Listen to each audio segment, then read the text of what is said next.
All right. I think everything's running. Are we alive? Are we here? Do we We're exist, Steve? we're Do we exist? alive. Whether whether we're proving to others that we're alive, that's another story. Well, yeah, to be fair, we may not be here, or I may not be here much longer. I may just spontaneously combust. Oh, It's roasting here, Deej. Roasting. spontaneously combust. Oh my Oh god. man, I Yeah, was going hot to there. say Yeah, we said that. Remember last week I was hot. Now it's there. Well, man. it's only 80 here today. It was very nice. It's very nice here now. It's like we went through a cold spell after that, like I told you last week, and now it's when we had some rain. Like what was it? Sunday. Yeah, like we were just saying. I don't even know what day it is. It's Tuesday. We're like, this is weird, because it feels like a Monday. But yeah, Sunday here just rained all day, like just nonstop. Not like a gap, like I usually get a lot. Nope, just nonstop. Like from what I hear, that's what Seattle's like.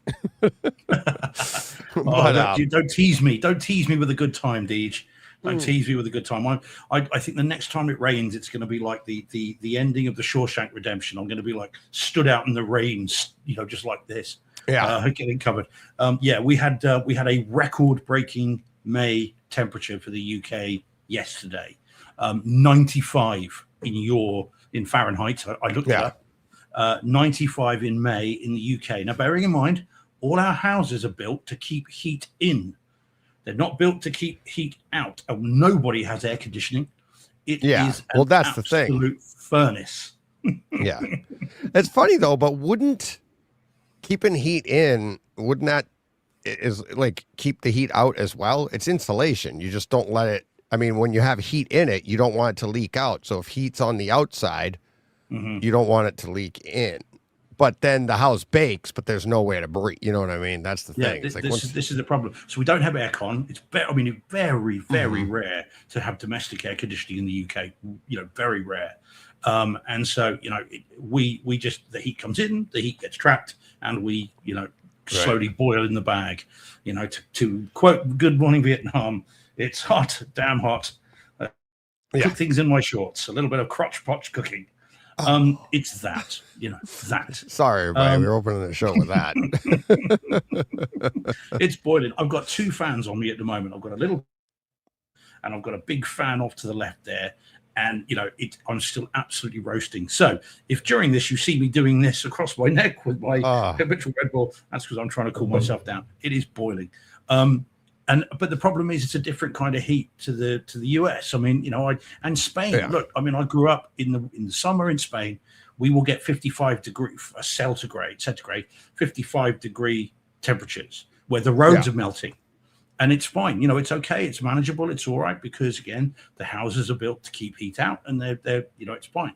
But here it's just not like that. And the humidity, because we're this little island, is really bad as well. So it's really tough. When it gets above about 28, 29 degrees centigrade, so when it gets above 80, that's when we really struggle. And that's what we're doing at the moment. And I think it's the whole of like Northern Europe. It's all over. Everybody's really caught it. And if it's come from you guys, then thanks very much. You're welcome. Because you're welcome. Hey, don't say I never sent you anything. Man, true. Although, Deej, I might be hassling you about sending me something soon if it doesn't get released here. Yeah, I don't know. I'm not sure we'll be able to do that. I want to get, the Masters of the Universe is coming out. Yes. And is that this week? Now next week, 3rd of June. Yeah, next week. Okay. And there are the Sword of Power like drink cups, right? It's like a 40-ounce sword you fill with soda and you drink it from the sword. Yeah. And I'm hoping they're going to do them over here. I don't know if they will. And if they do, great. But if they don't, I might be getting you to, kick down the door of your nearest theater and see if you can get me one. And I'll pay the postage and everything else, man. I'll have to, get a second mortgage, but it'll be fine. Yeah. It's so, man, I need to have one. I must have one. I really must have one. So yes, I need to get one, but I'm hoping they're going to be here. That they'll do them in the UK. I've been looking. Yeah, they're on eBay for like £120, but I'm hoping that they'll be a bit more sensible in a theatre here. But anyway, we'll see. And how's your week been anyway? All good? Good. good. Been busy, keeping busy with everything. Whether I'm working the house, working period. I was able to get see a few movies this week, which we'll talk about. But it was like I wanted to see more, just didn't get a chance to. But one of them we'll talk about. I got to see twice, which was nice. So it'll be part of the conversation. Okay, but I know which one that'll be. Okay. Do you think? Yeah, I think so. The theatrical one. Yeah. There you go. See, I knew. Yeah. Well, I knew which one it wouldn't be. Yeah, once is enough. Oh my god. Oh, Before yeah, like, are you going to see? Is that one you want repeated viewings of? Oh, like I say, I rented it. I wish I'd bought it. I would have seen it twice at least already had I bought it. So I love it. where did you rent? Where did you rent it? When or where? Where? Like, where did you rent it from? Like a streaming iTunes. service? Yeah, Okay. iTunes. So you could have watched. What do you have? Like 48 hours, right? Yeah. But can't you watch it as many times as you want in 48 hours? Yeah, but I've got a life, Deej. Oh, okay. All right. No, come well, on. I'm just saying. Don't know, but see what I'm saying. I'm just saying, like, if you really wanted to see it again, you could have, but it would have had to been in that time frame, correct? Yeah, exactly. Yeah. Whereas That's all. Since I saw it, which whatever day that was, I'm not sure. I would have seen it again since. I had my mind. Yeah, I don't remember what day I saw it either because I'm trying to forget. No, it really. I will talk about it, but it wasn't that bad. It was fun. It was fun. It was fun. Loved it. Loved it. Yeah. So that's going to be fun. But yeah, no. And I mean, my week's been busy with work and everything else. It's been kind of crazy as well. Same as yours. Yeah, you said you had. I was listening back to the show, and you had yesterday off as well over there, and it's like bank holiday yesterday. Yes. Yeah, we have Memorial Day here, Mm-hmm. and so I was like, oh, okay. I'm like, that's kind of funny. It's like I'm like. When I was listening back to the show, I should have said, I'm like, oh yeah, it's on Memorial Day here. But so we both had yesterday off. Yeah, but I was on call, so I didn't really get the day off. I was at various police stations, but Sunday I was off, and we went to, I don't know, I mean, so we, in the UK again, this is, I'm making the UK sound really bad, but, sometimes it is. Oh, you don't have to do the that. idea it does of it all kind by of, itself. Yeah, true. I'm sorry. I yeah, couldn't hey, resist that one. Just going back to the Tea Party, aren't you? You're not going to let us forget it. That's fine. Okay, that's fine. Just remember the Brits won Bunker Hill. That's the Hey, the reason it's called a revolution and not a civil war is because you lost. True that. True. Well, did we though? Anyway. Well, yeah, you did. Yeah, that one. No, there's no other way of slicing and dicing that one. It's like it's not so much revolution as revisionism. Yeah, well, yeah, but if you had won, it'd be called a civil war.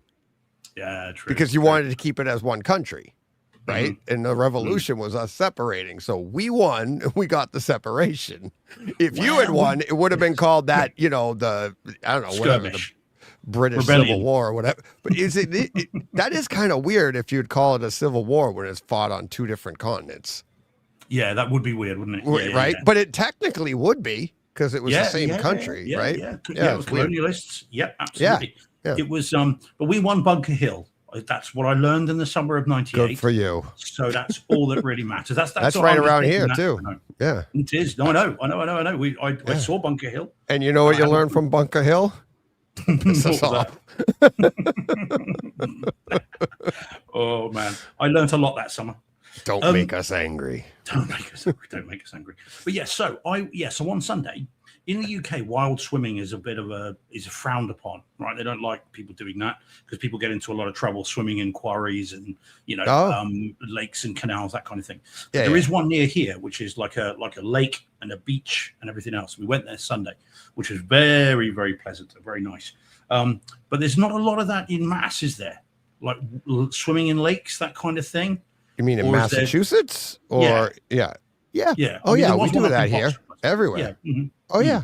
Yeah, there's lakes all over the place. There's lakes for swimming around here all over. I swim all over the place. Mm-hmm. No, fair enough. Yeah, just there's not many of them here at all. But there is one close to us, so it was quite nice to go there Sunday and have a little swim in the lake, which was good. So other than that, it's just been working, boiling, and then retreating into the cinema room. Although having said that, the other thing is, what I do like about my cinema room, because it's in the middle of the house in this garage, no windows. Right. it stays cool. Yeah, it does Yeah. stay cool, and it's Yeah. lovely. And so very, very pleasant. So I know Holger's just saying in the chat there, saying it's hot in Germany too. Too Yeah. hit. So I'm assuming meaning it's too hot. I mean, too hot for watching movies in my HT in my attic. Oh, yeah, of God, course, hot yeah. air rises. So Yeah. yeah. That's awful. Whereas mine is like having an air conditioned room. I mean, the hotter it gets on Right. the outside, the cooler it feels in there. So I Yeah. have been able to escape in there a couple of times in the last couple of days, and it's just been like, oh yeah, okay, Yeah. this is lovely. Yep. So that is one of the bonuses of an internal home cinema, as it were. Yeah, it's rather double than, the insulation. Yeah. Oh, You're very nice, very nice. But there we go. Yep. I do have a question, Deej, but I'm happy to save All it till right. after we started the show if you want. Yeah, I don't have a question as much as a comment about where we are, the day of the week, and all that. And it's something that dawned on me yesterday that another service that this podcast provides, and we'll talk about that on the other. We're nothing if not serviceable. Oh, exactly. Yeah, it's serviceable. Yeah, we're serviceable. All right. All right. You ready to get to it? Ooh. Yeah, sorry. What? Paul, do I sound a bit weird? It sounds like I sound a bit off mic, Paul is saying. Who said that? Paul. Yeah. Let me go No, check. sounds good to me. Yeah. Sounds clear to me. Yeah, it's definitely on my normal one. Yeah, it's on the Yeah. one. What Yeah, you might be hearing, Paul, in fairness, you might be hearing the fans off to the back, but I've got to have them, otherwise I am going to melt. Yeah. But I'd be surprised I can't hear it. I don't hear it that bad. You don't sound that much different to me. Okay. So. I'll try and okay. All right. Yeah, thanks guys. Just let me know. Apologies if it is weird, but Yeah. like you say, fellas, if I don't have this fan on, I'm gonna burst into flames like Firestarter. All right. Let's get this going. You ready? The buttons around here.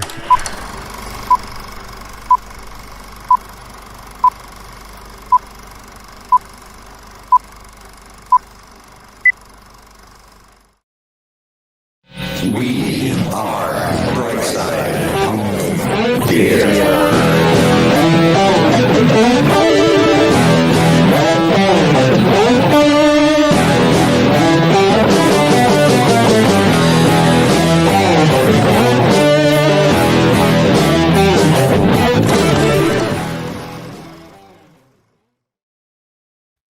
Hey, home theater nerds. Welcome to Brightside Home Theater Podcast, a multi-award winning, giving and receiving home theater podcast. It's all about the experiences, the sights. The sounds. The scenes. What See, was don't that? trip over face? my words, dude. I I didn't know. trip over my words. I God. was like, yeah, some weeks are smoother than others, but you don't have to make faces. you don't trip over your words. You have two. Exactly. There you Yeah, go. That's all I'm good for.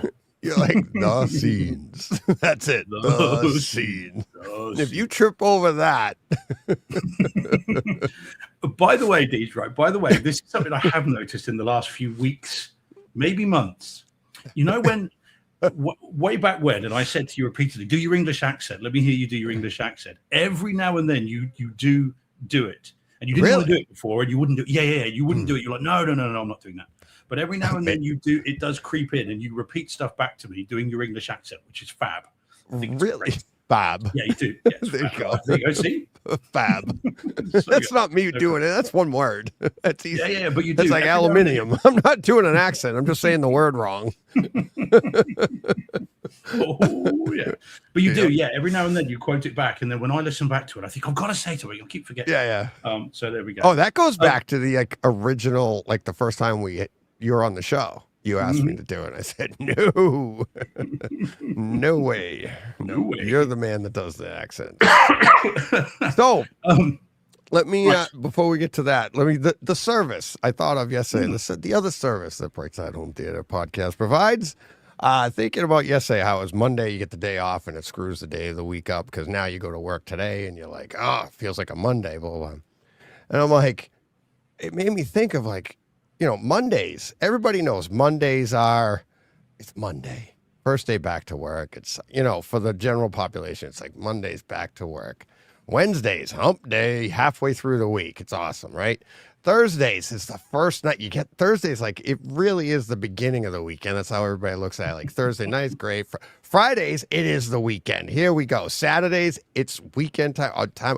Sunday, the Lord's Day, whatever. It's the weekend. Every day of the week, like universally has a like label, except Tuesdays. What are Tuesdays? They're literally nothing. It's not. It's a day between Monday, the first day of the week, and the middle of the week. It's nothing until we came along, and then that's the day of Brightside Home Theater. And it just dawned on me yesterday. I'm like, oh, okay. But Tuesdays, poor Tuesday. It's like, isn't that like the greatest day of the week now? It's like written in the stars, Steve. Written in the stars. That's what it is. Yeah, that's it. We absolute service. I mean, I have to say though, and I'm lucky in that I never think like that. I mean, one, I work 7 days a week, so I suppose I don't have that. But I genuinely, and I do say this to people when they do mention that. Genuinely, I never feel that way. I'm in a job that I enjoy enough. I genuinely never got to Wednesday. I've been like, oh God, how close is the weekend? Never. Because of the ever-changing world, and it's a job that I enjoy. And sometimes you're on the weekends, you're off during the week. It's a rotational thing. Yeah, exactly. I've been that way for a while now. Like I usually work all the way through the weekends anyway, so it's like one day after another. It's but like anybody else, most of our habits go by everybody else. Like the people around you is like, oh yeah, today's Monday. Everybody else is going, where is everybody? It's like, oh yeah, they're all working, So oh man. All right. Well, let me say hi to everyone in the chat, and then I'm going to ask my question, which is going to be interesting. I'm really curious to see what you make of this, and everyone in the chat as well. Okay, so a new debutante, as in first in. So Old School Kung Fu Films was first in tonight. First in, so nice. Fair play, yeah. Nice. Good to see you, buddy. And then followed by Rach. She was in next. So hey, Rach. Dom is in. Bonsoir, Dom. Having seen The Mandalorian and Grogu with his family. So fair play. Hold tight to that one, Dom. And then Mike Piatadosi's in as well, asking if we're going to be reviewing Fight Club in 4K. I mean, who can say? I don't know. Yeah, I just wouldn't, spoiler alert. First rule, don't talk about. That's it. We can't. We're not reviewing it because we're going to abide by the first rule. Yeah. And there's our review. Thank you very much. Moving on. I'm Tyler Durden.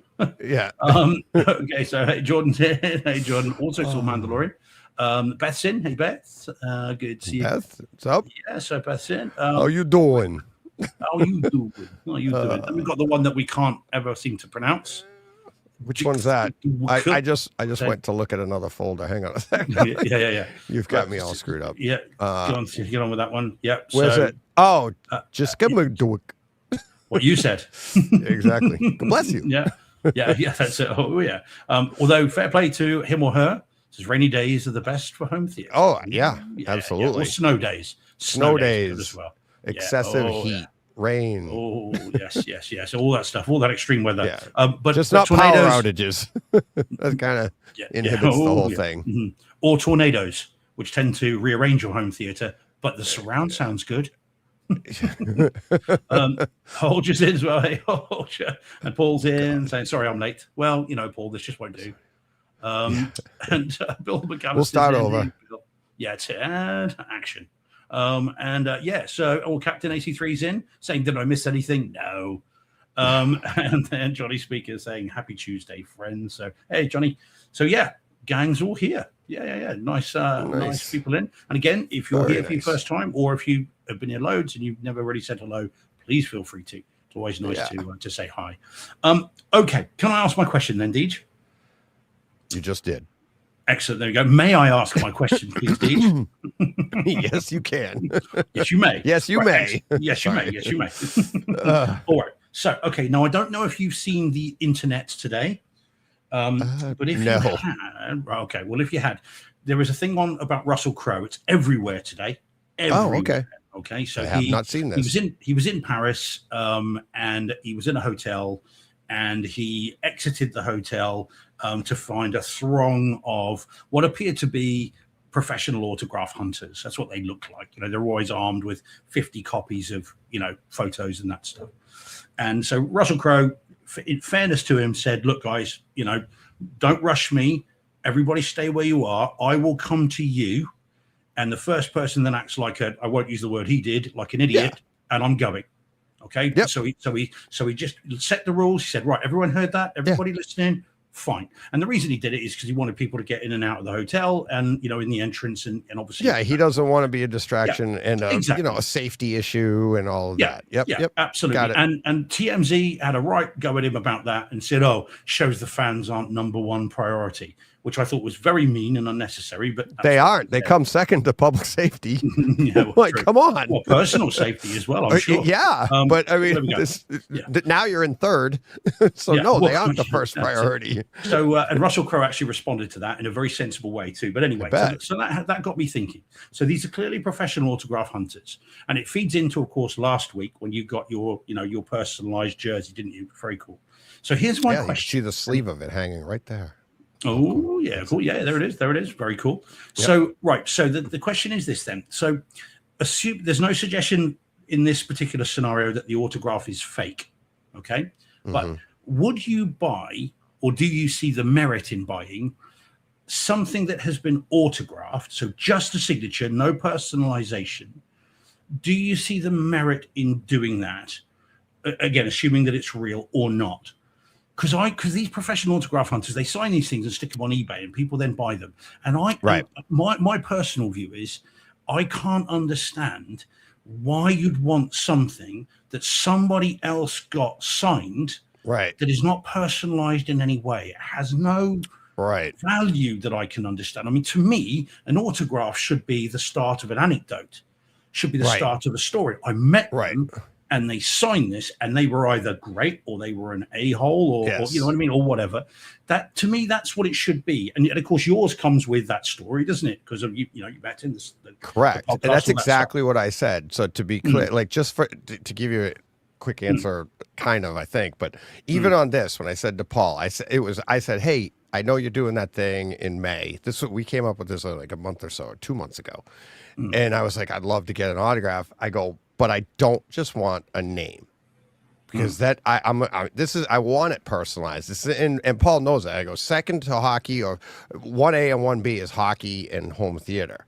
So to have him on my show, have Miracle on Ice, and have all of this stuff, and then meet him, the movie, talking this stuff, having on my home theater podcast, doing this, everything like that, and that's what made it so, like, how these things two things intersected, and gets me the opportunity to have it be personal, right? So I was like, and I don't know what he's going to write, but just something to, DJ, whatever. So Paul and him came up with that, which is fantastic. And Paul and I talked about it after the show too, like how it's, what it's inscribed. It actually has home theater, connotations to it, plus miracle of, believe it, bright side. Do you believe in miracles? Blah, blah, blah. Yeah, it's all of that stuff. So yes, everything has to be personalized. To me, it's like I have not quite a few, but I have a few autographs of athletes, but it's all people that I met. And I did a drawing. It's like they'd autograph my drawing. So it's like I'd go and meet them, and I have a story for all of them, with the exception of one. And that was one I couldn't get to the athlete at the time, and my grandfather did it for me. So but I have that story. But the only way I would say different, and I don't know if this is the question that you were going to, but would be if it was like, I know Joe Klosnick I think he has like the Star Wars poster with a bunch of I forget how many of them, but it's like something like that. It's a collector's item. That I don't need to do that and get get them. Obviously, because, Carrie Fisher's not alive anymore, I don't need to see that. But it would have been cool. I know people have done that. They go to the different, Comic-Cons, and they get it, and they personally do it. I knew a guy that got, what did he get Tombstone autographed by Val Kilmer? Just only a few years ago. Only like probably since doing the shows, so within the last 5 years.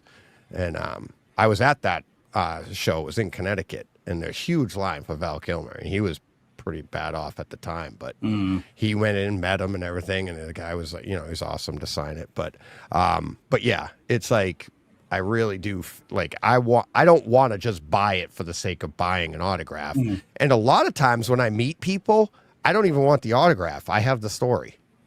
That's the thing, isn't it? Yeah. Mhm. Right. So do you have any autographs of people that you've never met, or are No, you? I no, feel like you and I no. have talked about this before. Like, Yeah, well, you've that's met the thing. people, it's just a story.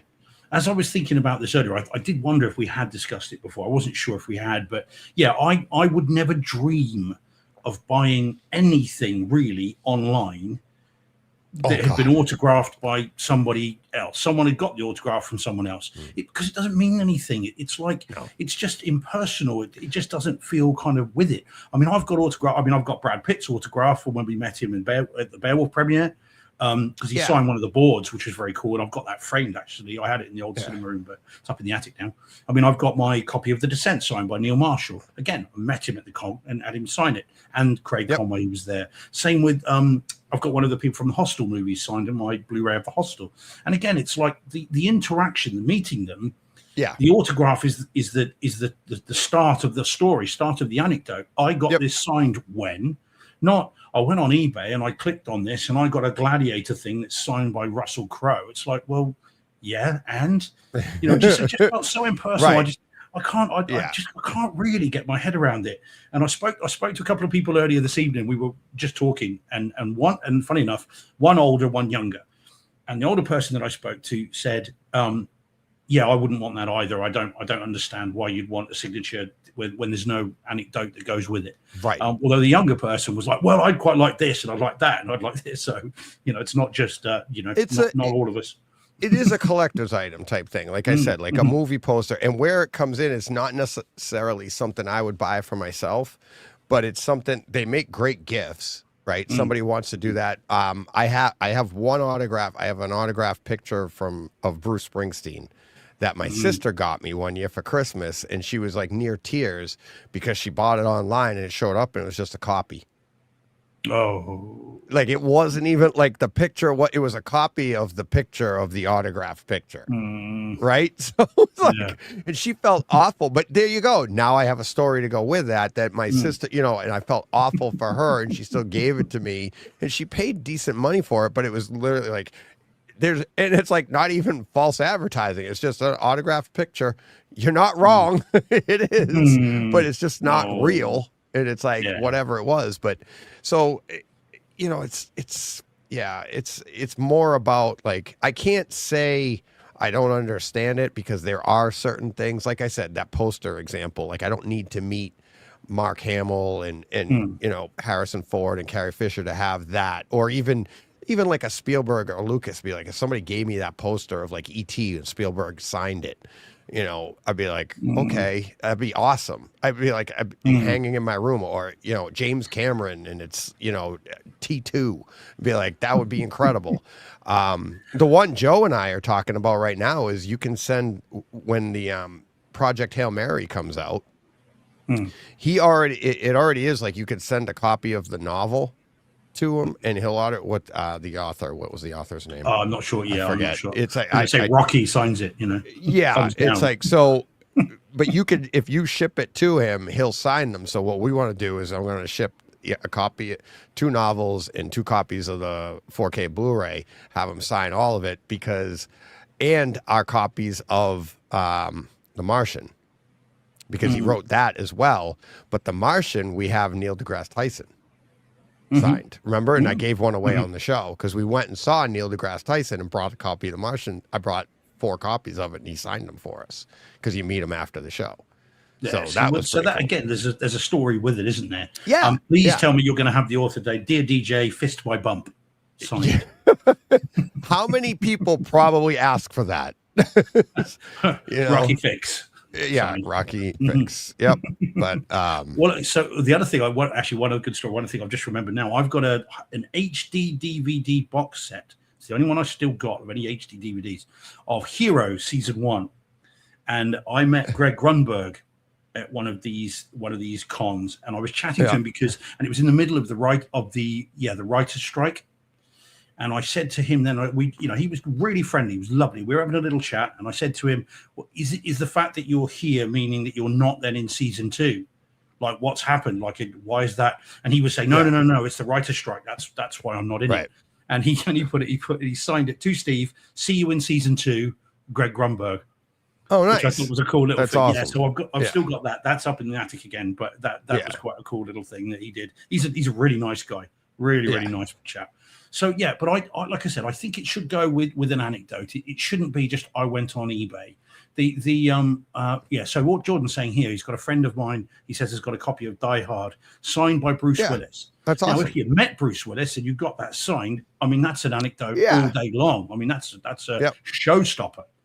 But if it's like I went on to eBay and I clicked on this and then this arrived weeks later, that doesn't, even with Die Hard, doesn't really mean that much to me. And I'm sorry to say, I don't belittle those that do have interest in it. I had a friend once who used to import DVDs, and when you went around to his house, like his entire lounge, I'm not kidding, he was with his partner, they didn't have any kids or anything, his entire lounge, all 4 walls were literally covered in signed photos, which he bought from eBay.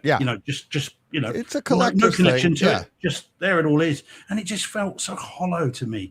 It's such a just me. It's just my opinion, but it did feel really hollow. It's like, why you need something to go with it. You need that I met them, and even if it is Russell Crowe, and even if he just grunts at you and signs it, you still met him. And you still spoke, it's still face-to-face contact. Yeah. Although I always have a good story because I always stick my foot in my mouth when I meet these people. It's like, so it never ends up as a grunt. It's always like, I'm an idiot. Like, I met Adam Oates. He played for the Bruins at the time. Mm-hmm. And he was signing at a local department store or something. And I found out that day. So I literally, that morning, I found out he was signing. And I did the drawing in like 2 hours, went down, and it was still in my sketch pad. And I just opened the sketch pad. And I'm like, and I had made color copies so I could get a few. And my buddy was with me. And I get down there. And one of the ones I wanted to get was from my grandfather, like I said, who had signed, he had gotten Ray Bork signed for me. So I open my sketch pad. Now, I'm sure you know, it's like when you watch these people sign, it's like they come along, they sign, and they look up at you, go, hello, move along, hello, move along, hello, sign, and they don't say move along, but they slide over the picture or whatever. So I come up, and they had said at the time you could only get one thing signed. So I have my picture, and I had a few others, but they were for other people. So I slide this down. I'm like, if I can only get mine done. And my buddy was with me so I could get the one for my grandfather. If I could get extras, he was going to get one too, and then something else. Right. But anyways, so I put it down, and Adam he stops and he goes, whoa, because it's a drawing of him. Right. And he's actually like taken aback by it. He's like, oh, this is great. Now I'm nervous. I was probably like 19 at the time or something. I'm like, okay. And he's like, this is great. He goes, did you do this? I was like, he goes, anything you want me to write? I was like, just that I know you're only supposed to do one. Can you just write? And my grandfather was in the hospital. I go, could you just write, this is for my grandfather. I said, can you just write, get well soon? And he goes, absolutely. I go, and then I go like this, in your name. And he's about to sign. He's like this. And he looks up and he goes, he's sitting at a table. Like, of course my name. So like, and like almost every time I meet somebody, I have something stupid like that. Like, it's like, oh, in your name. Like, oh, okay. You want my autograph too? Yeah. I mean, talking of funny stories like that, but from the other side, I saw someone. So over here, there was a series called Red Dwarf. I think it did come over in the US eventually, but anyway, it was a sort of a sci-fi series from the 80s. It was a comedy sci-fi series called Red Dwarf. And I was at a con once, and they were signing, and I was just stood watching. I wasn't that bothered, but they produced this incredibly elaborate book from the series. It was like a £150, so nearly a $200 book, right? Big, leather bound book. And as I was stood watching, I don't know why I was watching because I didn't really care, but I did. And so anyway, so they opened the book up. They gave it to these two guys who were the kind of the leads of the show, and one of them signed the wrong name, and he had to cross it out. He autographed the sign it wrong, again. like his. He did. Does he have He a did. did he have another name? Well, he didn't sign it in his character name. He just, whether he just had a brain fade or whatever, he signed the wrong name and then had to sort of scribble it out in this £150 collector's item book. Oh my god! Which is now that's even worth more. Somebody Well, forgot his own name. not from the look on the face of the person who owned the book. Yeah, that's So it was funny. like, oh man, it's like, oh, I really awkward. And he's like, I'm so sorry. And this poor guy So goes, sorry, I screwed up Yeah. my autograph. yeah, I don't even know my own name. I mean, to be fair, the amount of drugs they did, I suspect they didn't know their own names. But you know, What day was- is it? I'll tell you what my name is. I'm a different person every day. Yeah, that's it. But you did want my name, just making sure. Yeah, that's funny. Yeah, well, But there we go. Anyway, so yeah, okay. Well, that's interesting. And I think most people in the chat, I think, broadly agree. I mean, I'm like I said, I'm not criticizing someone that does get value from it, but I personally like it's a conversation starter. Someone comes around, sees that autograph. Ooh, what's that? Oh, Yeah. funny you should ask. You know, rather than a kind of, Right.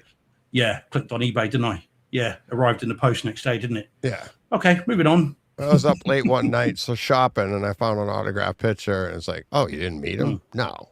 But You is it know. the very thought? Yeah, it just Yeah. seems a bit weird, but there we go. Yeah. But I thought, for the record, Russell Crowe handled that like a pro. And if you go on and see it, I mean, you know, he Yeah. really does lay it down to these people. And Yeah. we've got and we know he's an all right guy in real life because we know a little story, don't we, from Carl that we can't tell on air. Yeah. Yeah. About when they first met on the set of Unhinged, which I love. And I tell Yeah. everybody that I meet off air that talks about Russell Crowe Yeah. because it's a brilliant story. And Carl tells it in such a good way. So, yeah, we know he's a good bloke. Oh yeah, yeah. Well, yeah. I mean, isn't that weird though? Like, I mean, this is a whole other tangent, but there is something to be said, like for people's persona that you can kind of pick up on it.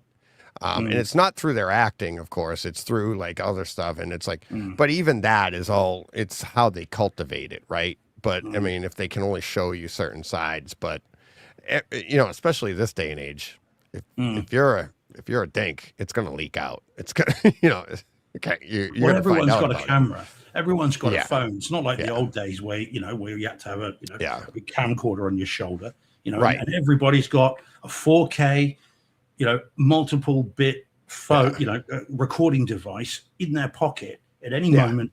You act like an idiot. It's going around the world. Yeah. And I mean, this is the thing, isn't it? Not only have you got 4K, Dolby Atmos sound, pretty much, you've got in everybody's pocket, but you can send that around the world with one button. Oh yeah, and it's. I mean, that's so- anything you get the right stuff, it goes viral like that, and it's like, Yeah, I mean, that's- it could have and that's happened it. 30 seconds ago, and it's like Mhm. bang, bang, bang, bang, bang. It's like, Yeah. Oh Yeah, yeah. so- Yeah. Well, this is on Yep. everything. This clip today is on everything. It's the Wow. only thing you're seeing on Twitter today. yeah, And and everything else. So, but there we go. But so that's what occurred to me. But I That's think cool. we may have discussed it before. What's John like with that then? Because he's got loads of memories. John's big into the autographs, but he wants to meet him. He'd go to the Yeah. Comic Cons, and he would wait in the lines and meet the people. He's bigger into, like, I'm not even into that. Like for me, like I've been to the Comic Cons. Joe and I would go. My son and I would go, and we'd go to the lines and watch the people in line to see. And you'd feel bad for the people. They're like, "Hi, nice to meet you." And you're doing this. It's like, I don't want to wait in this big long line to get up there and go, "Could you sign this for me?" And he goes, "Yep, sign it." That to me is almost like being on eBay. Right? Like I want, like I'd wait in the line to say hi to him and go, "Wow, I really loved you in this. Have a nice day. Gotta go." And just compliment them and move along. It's like that Yeah. to me would be more like than an autograph. Like the ones I do have, it's like I'd run into these people. And yes, I did get Adam Oates's by waiting in that line. But the other ones were like I found out a way to, like, I knew them or I met them and I said, "Hey, if I do a drawing, can I do this?" And that's how I would get it done.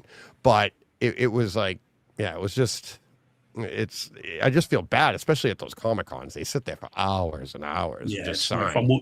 Well, this is why it was fun talking to Neil Marshall, the director of The Descent, and having him sign my Blu-ray, because at that point, Blu-rays were still very new, and he hadn't even seen the Blu-ray version of his own movie. Oh wow. So we had about a 20-minute talk about. I think I said to you before. He's like, right. So this particular scene, what did that look like?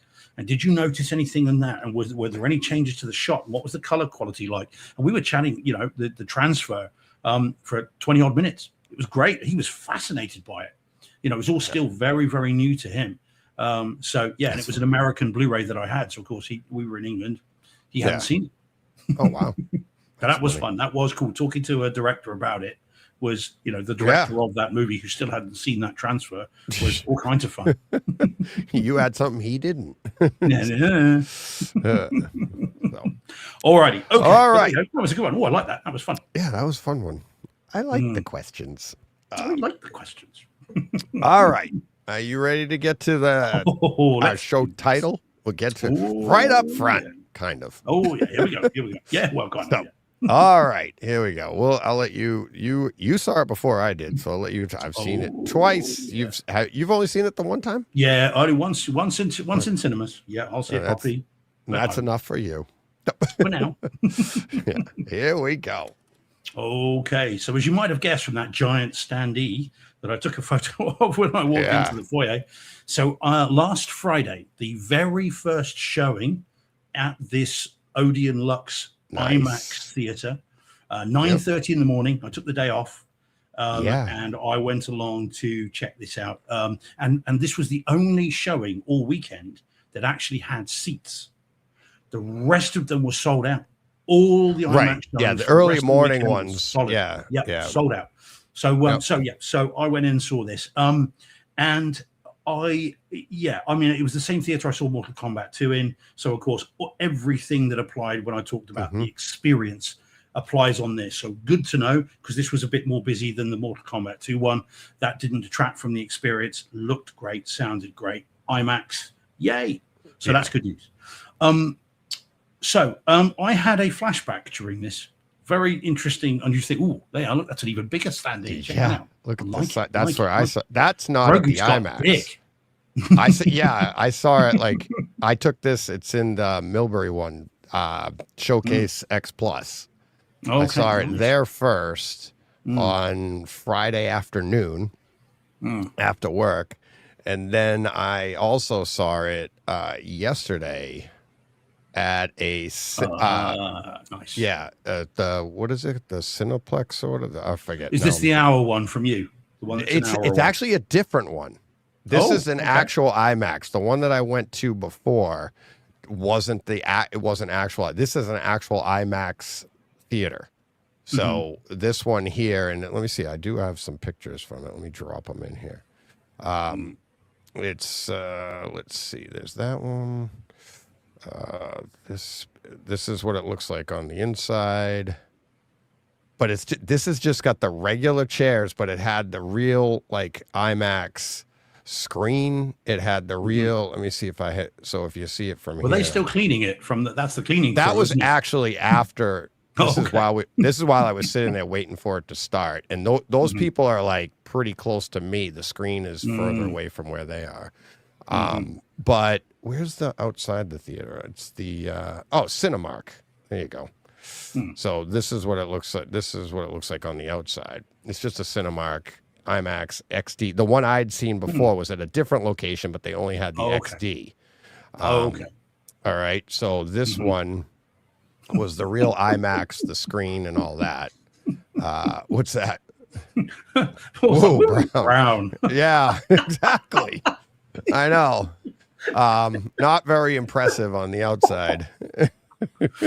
So it's on the inside that counts, Steve. That's what I'm always being told.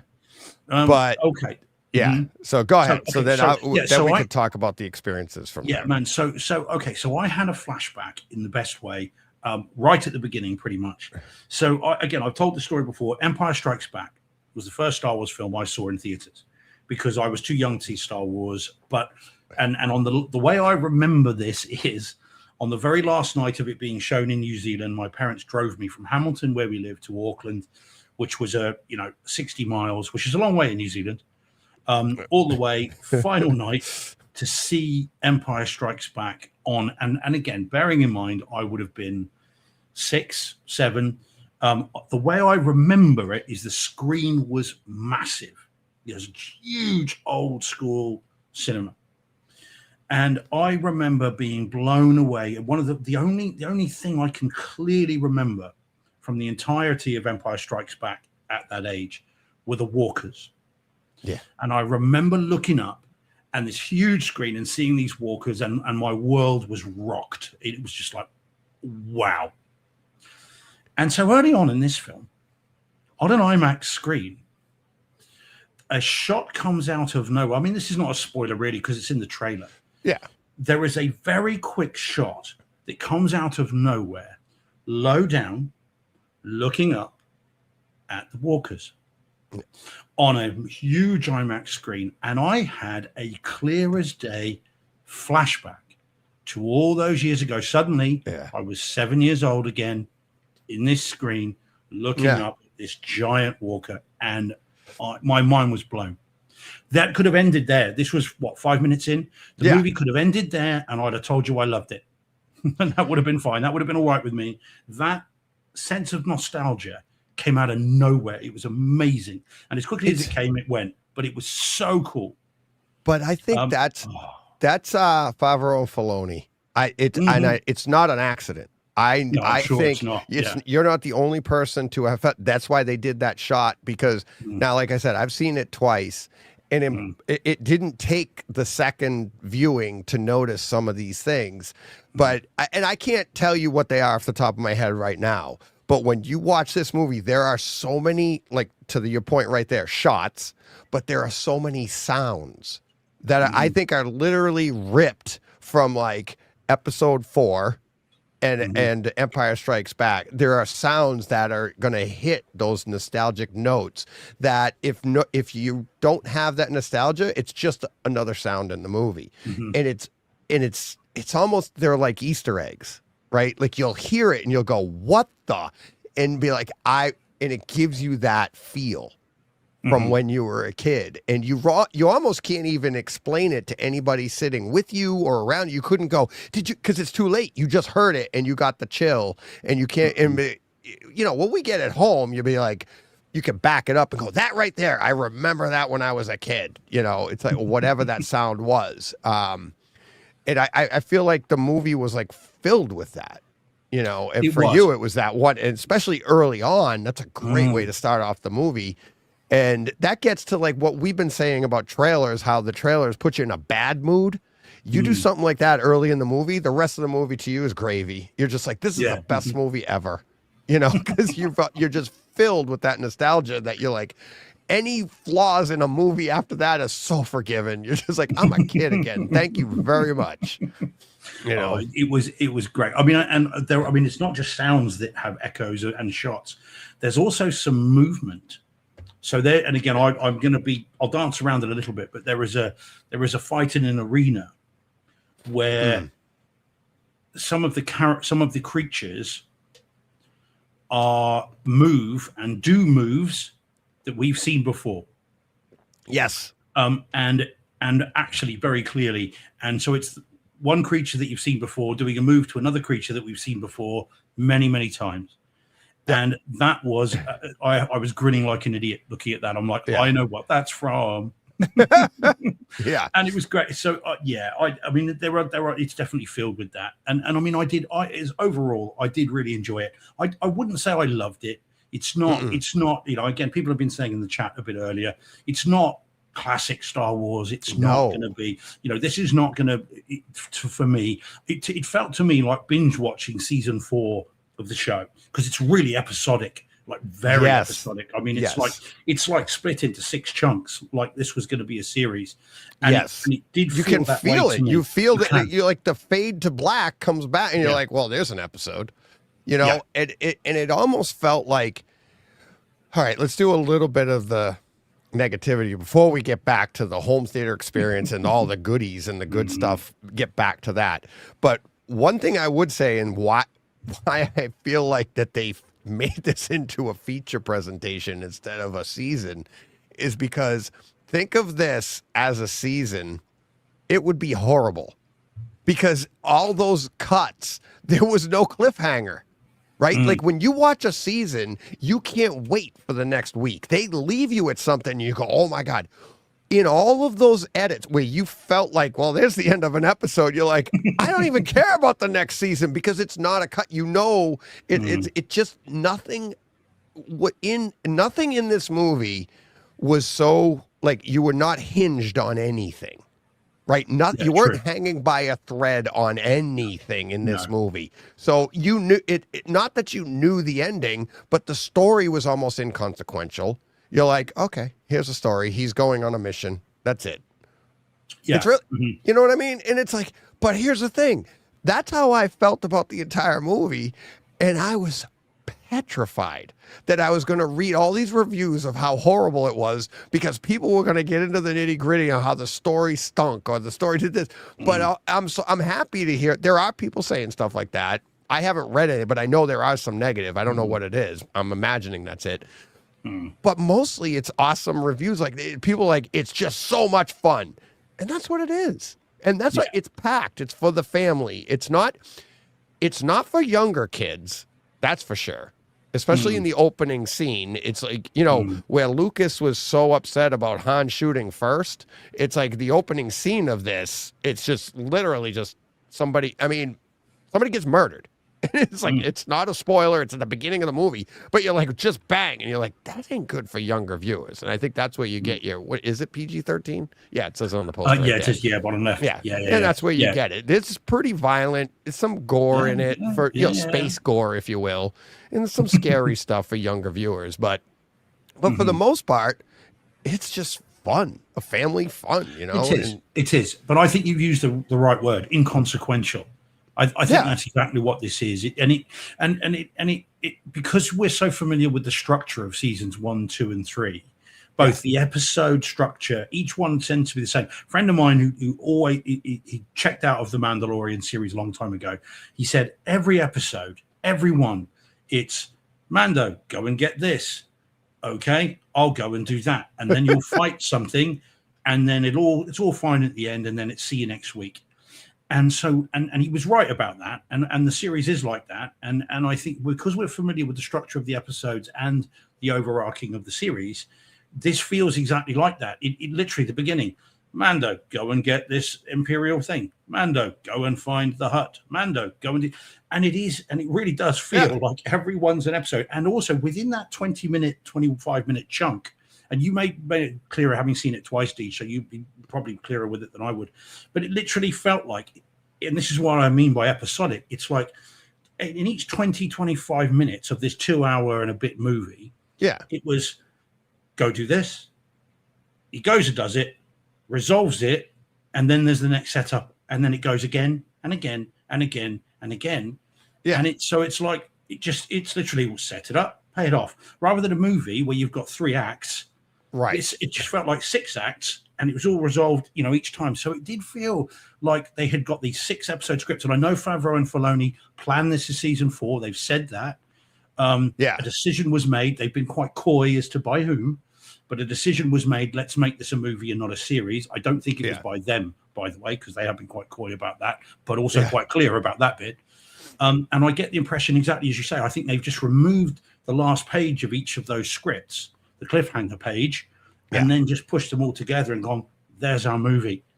And it does feel that way. And that's not a serious criticism. It's not a deal breaker by any means. It's just very noticeable. Yeah, exactly. And again, it doesn't take the fun out of the experience. It doesn't, I guess it would if you're not into the Star Wars universe or anything, or maybe it wouldn't. If you're not into it, you don't know. Maybe if you don't know anything about The Mandalorian, you're highly entertained because it's a story, it's new to you. You know what I mean? Like the whole thing is new. I did hear, you hear people in the first viewing, I heard a baby crying. Somebody brought a young baby in. Please tell me they were painted green. Yeah. No. I heard I did hear a little girl that was scared in the first viewing that probably shouldn't have been there. But in the second one in the IMAX theater, and the seats are a little closer together, you know, as you saw, it's like the old fat, like, so you're a little bit more surrounded by people, and you could hear them, like people like, you'd hear conversations like, because Filoni has his cameos in it. He has a couple of cameos in it. And people are like, the first one, he's in the background, and you hear people. Yeah, the whole table's got Doug Chang and all that lot. Yeah. But people go right to Filoni, and like, that's Dave Filoni back there. And then you hear, who's Dave Filoni?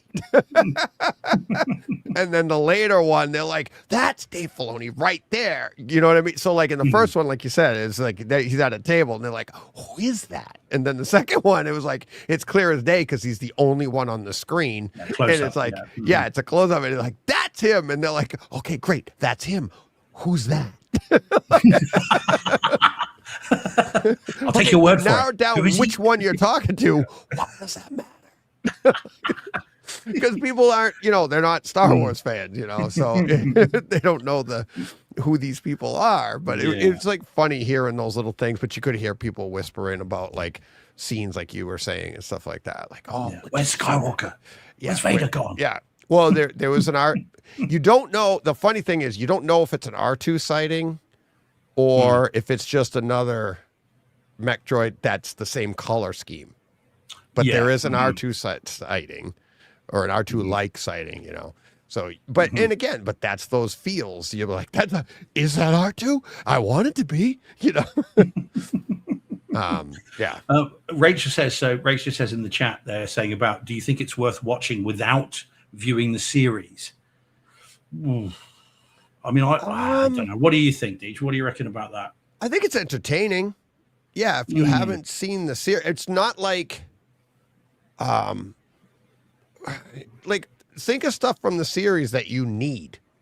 Other than like, I mean, everything's in the series. Like you know, it's the title pretty much fills you in on everything up until today. The Mandalorian and Grogu. So you know who Grogu is. We didn't know that at the beginning of the first series. We didn't even know that was a thing before the series started. Yeah. Literally saying that thing. We didn't, and we went through the entire first season without knowing a name. Right? First season, it was Baby Yoda. Yeah, and it took almost to season 3 for people to stop calling him that and call him Grogu. Right? Everybody's like, oh yeah, that's Baby Yoda. His name's Grogu. Yeah, I know, but I don't call him that. You know, and now it's so there's really not a lot, because you're not going to not understand any story in this. It's just he's for all intents, if you know anything about, you know, Boba Fett, they're kind of getting him in that like a bounty hunter situation. He's for hire. It's all in the story. It's all in the movie. So yeah, you wouldn't miss anything. If anything, I think this could intrigue you to find out how they all got together. And you'd be like, if you like the movie enough, you'd be like, oh, I'm interested to go back and watch the series. And you'd be like, oh my God, that's how they met, you know, and that it would do that. But you don't need that to enjoy the movie, I don't think. Do you? Do you think you do? I mean, what I would say, and I mean this respectfully, Rachel, please take it that way, is that the thing with this is it's available on Disney Plus, so it's available in your home. It's not like you've got to go out to Blockbuster and rent all these movies in it, you know, or this series and do that. If you've got Disney Plus, you've got it right there. And bear in mind, they're all quite short anyway. You could binge watch season 1, 2, and 3 very quickly and then go see this without having to, you know, you haven't got to pay any separately. You haven't got to mess around. You know, it's all there. So I would say, I mean, you certainly can see it without seeing the others, but I think you get more from it if you have seen. Oh, you always would. You don't need to worry about. You would, like Dom says in the chat. There's Easter eggs. You'll see you'll understand more. But then again, there's Easter eggs. Like if you have seen the entire Star Wars saga, you're going to get more out of it too. But I wouldn't tell you had to go and do all of the homework to enjoy this. You're still going to enjoy it. See, what I would do is for Rach, if like she hasn't seen it, I'd go see the movie, then do the series, and then when it shows up on Disney Plus, watch it again and see how much more you appreciate it. You know what I mean? Instead of doing the homework first and delaying seeing the movie, I'd try and do it the other way around. And then she could get an experience that we don't even have because she's never seen anything, you know? Jordan says in the chat, also love the tribute Easter egg they included as a tribute to Carl Weathers. Steve knows what I'm talking about. Yeah, we have been DMing. But yeah, no, it's a love letter to Star Wars, isn't it? As well as this story. I mean, Yeah. again, Favreau and Filoni are as big as Star Wars. Everything nerds they and do fans. is like a love letter to Star Wars. Yeah, yeah, really. it is. You know, Mhm. Yeah. so But I did enjoy it. I think it is inconsequential. No one's going to have this on their best of the year lists at the end of the year. I think it'll do modest business on Disney Plus. I'll get the 4K Blu-ray if they release it. Fingers crossed, please. In fact, we might have to reach out to our source on that, find out if they are doing it. It'd be good to know.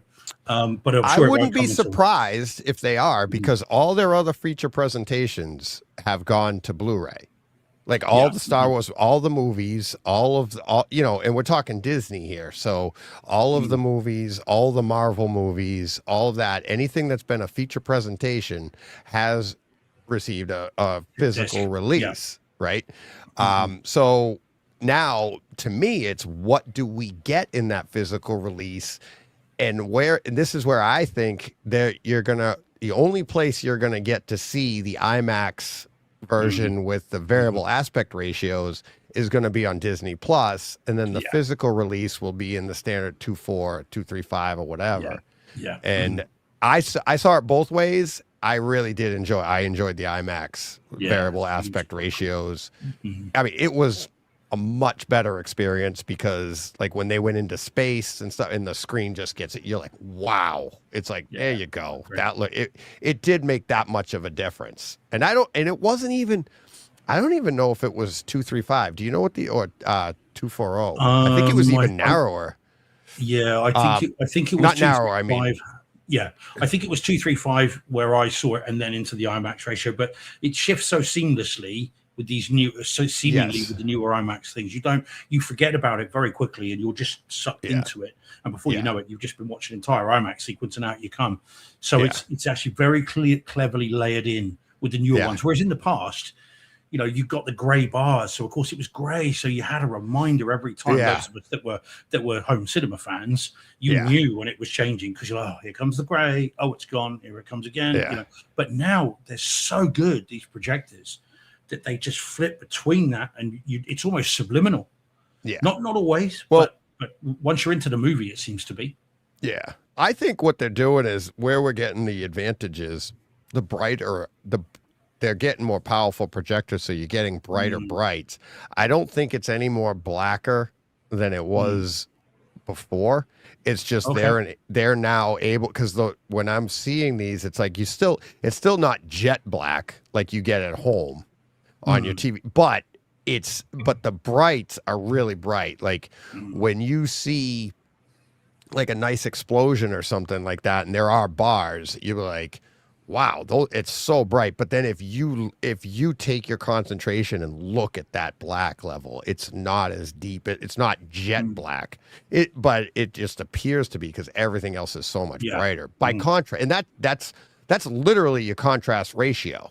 It doesn't matter how black it is, but if you're a million times brighter than your lowest, it's gonna be a big difference. Now, if you get jet black, but you only go 1,000 times brighter than jet black, it's still gonna see dim, but your black levels are gonna be really low. That's great, but it's your contrast ratio. Like, how bright do you get compared to that? So, it's very, very cool. I mean, now I've got two recent IMAX experiences that I've both enjoyed. Look, and Paul, right after I just said 1 million, sorry, I looked into it. He said the contrast ratio is 1,000,000 to 1. And I was just saying, you know what I mean? That's the big difference. So that's bright. That's bright.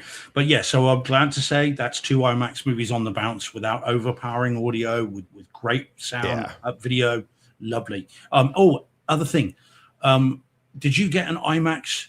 Did you get a Grogu IMAX trailer in front of yours? So what you get? So we in front of So there were. So I had one in front of Mortal Kombat 2, and then one in front of this. So they are doing specific movie IMAX trailers. It seems to each one. With they're counting down the numbers. Yes, I did get that. Yes, I did get that. That was really cool. It was like, and I was like, oh wow, kind of like our show, the countdown. I was like, oh hey, they're copying Brightside Home Theater. Look at that. But the scenes. Anyway. But yeah, so they did that to Mortal Kombat 2 as well. So you get just before the movie, there's a little movie specific IMAX trailer, which I thought was quite cool. So long may that continue. And as I said, my next one then, hopefully, Masters of the Universe. I'm not sure what I'm going to do for Masters of the Universe. I might go back to this one because I did like the presentation. I just didn't like the seating. Like, I like your seating. Oh, you have it all. Yeah. You have the seating and the presentation. I'm looking for an IMAX around, and there really isn't one where they've done, like, they've revamped the seating as well. And what I'm seeing around here is it's almost like they're like, look, people are coming for IMAX regardless. We don't need to give them the cushy seats yet. But the lesser theaters, they're going to give you the cushy seats, and you're going to go in and be like, oh, this is great. But the presentation isn't as good to us, to you and I. To them, they're like, if they go into an IMAX theater, they're going to like, this stinks. They'd rather have the cushy seats because they don't know the difference between the screen. They don't know what variable aspect ratio is. They don't care, so. Yeah, no, I am aware of how lucky I am to have this new cinema so close by. Yeah, it's really cool. Yeah. I'm going to like live in that place. But yeah, Masters of the Universe in IMAX. I think lots of it has been shot in IMAX. So yeah, I'm going to go and do that next. Hopefully with my Power Sword sippy cup. Obsessed much. So there we go. But there we go. So there we go. That's our first one. Look at that. All right. There we go. Let me pull this. How do I get on it? Pull these down. All right. Let's go. Alrighty. Come on. Let's go to war, Deeds. Let's go to war. Go to war? Yeah. All right. You know what's coming next. Boy. Let me find your graphic for it. Which one was your graphic? It's like a portrait thing. Yours. I'm sorry. Yeah, yours is. Let me find. Not that one. Not that one. That's mine. Yeah, that's it. And I have to. Now I'll replace one of these with yours. Brace yourselves, people. Oh my God! To be fair, it was. I'm joking. It wasn't. No, I know that bad. It was fun. It's not Malignant or Evil Dead Rise bad then. No, by no stretch. So we will let you. Here we go. There. Nope. There you go. Okie dokie then. Right. So yeah, look at Dean shifting in his chair. You guys can't see that, but they can't see behind. I'm like, it's not comfy here. Okay, so this then, people, is the instant, stone cold, inarguable classic. They will kill you. You're gonna wish they killed you. They did with awesomeness. Okay, so they will kill you. Now, I had to rent this. I could have. You didn't have to. Well, no, I did. I really did. I really did. So it was either $9.99 to rent it or £15 to buy it. I should have bought it, but never mind. $9.99. And the reason for that, and I did check with my release guru Jordan beforehand, as to whether there had been any kind of physical media announcement for this. It doesn't look like there is yet. It's imminent. If you type it into Amazon, there's sort of placeholder artwork, so it's coming. It's just there's just no date yet. And I missed this in theaters. This went too quickly. Me too, Steve. I can't believe it. I waited in line. They didn't have a seat for me. If only there could have been an IMAX then. Oh yeah, that's what I need. Oh wow, look at that. Look at the size of that eyeball. I rented this on iTunes because, that's the one I go to generally, because it was out and I knew it was out and I couldn't wait any longer. And I'd seen some trailers to it that blew my mind. I'd seen some clips to it that just screamed, "Steve, come and watch me." And so I once I realized I could rent it and I could get it, there was no stopping me. And so I put this on, and this was in Dolby Atmos, 4K, Dolby Vision, all the Dolbys. And I watched it on I don't know what night, was it a Friday or a Saturday or a Thursday? I'm not sure. Might have been Friday night, actually. And I was expecting nutcase crazy action movie. Oh, so you weren't surprised? Oh, no. So when I put on Twitter after I saw this, just so people, because not everyone's on Twitter or follows me on Twitter or knows anything about Twitter that's listening to this. So what I put on Twitter after I saw this was, "There's nuts, effing nuts, And then there's this. Yeah. And boy, oh boy, oh boy, oh boy, oh boy, I saw this that. Yeah. is bananas. And so what we get here, we get ZZ Beats, who's on the thing there, who most people I think probably know from Deadpool 2. Yes. She's Yeah. Domino, wasn't she in Deadpool 2? Yeah, is that right? It was that Domino. Yeah. Yeah, Yeah, the one I who's think it always was. lucky. Yeah, lucky. Yeah. Okay. And she is it's a twisty turny story, but at the start of the movie, she turns up at a particular location, applying for a job as a maid, a bit like the housemaid from a few weeks ago. And we very quickly realize this is an unusual place. And the people that work there are fairly unusual, and the people that live there are more unusual still. And it turns out that ZZ Beats is looking for someone, and is determined to find that person at all costs. And what happens then is an absolute bug nuts, crazy, wild action movie where things happen you've never seen anywhere else. You're never likely to see anywhere else. I mean, and I think I told John, I think I said to him in a text to him, and I think you were in on that, Shadid. I think it's like a mixture of John Wick with Kill Bill and Looney Tunes, and all drenched in blood. And that's kind of what you get. It is bananas. And I don't want to give any of it away. I do not want to spoil a frame of this. I don't know if you could. Not get sort of taken away for being insane, I suppose. Other than just telling the entire thing, you'd just be like, it's like, yeah. Man. Yeah, it was fantastic. I was laughing throughout. I was just, those kind of guffawing, silly, crazy laughter throughout this, and it just kept going and going and going. And I loved this movie, and I will buy this the second it hits. So, Deej, tell us how much you loved the movie. Oh, and so what was your text to us afterwards? What I forget. What did I text? Was it just what the ... Yeah, I was. Yeah, something like that. Yeah, what the with the eyeballs? Like, yeah, like what? Yeah, what am I doing? What was that? But it was to everything you're saying. It was entertaining. It was like I got the story. Like the thing I didn't like about Evil Dead Rise was I didn't get the story. Remember? And you guys are all trying to. Well, you've got to know the backstory. And we're like, well, if you have to know all of that, then it's not self-contained, and that's why I didn't like it. Kind of like what we were saying about Mandalorian and Grogu. You don't need to know anything else; you'll still be entertained.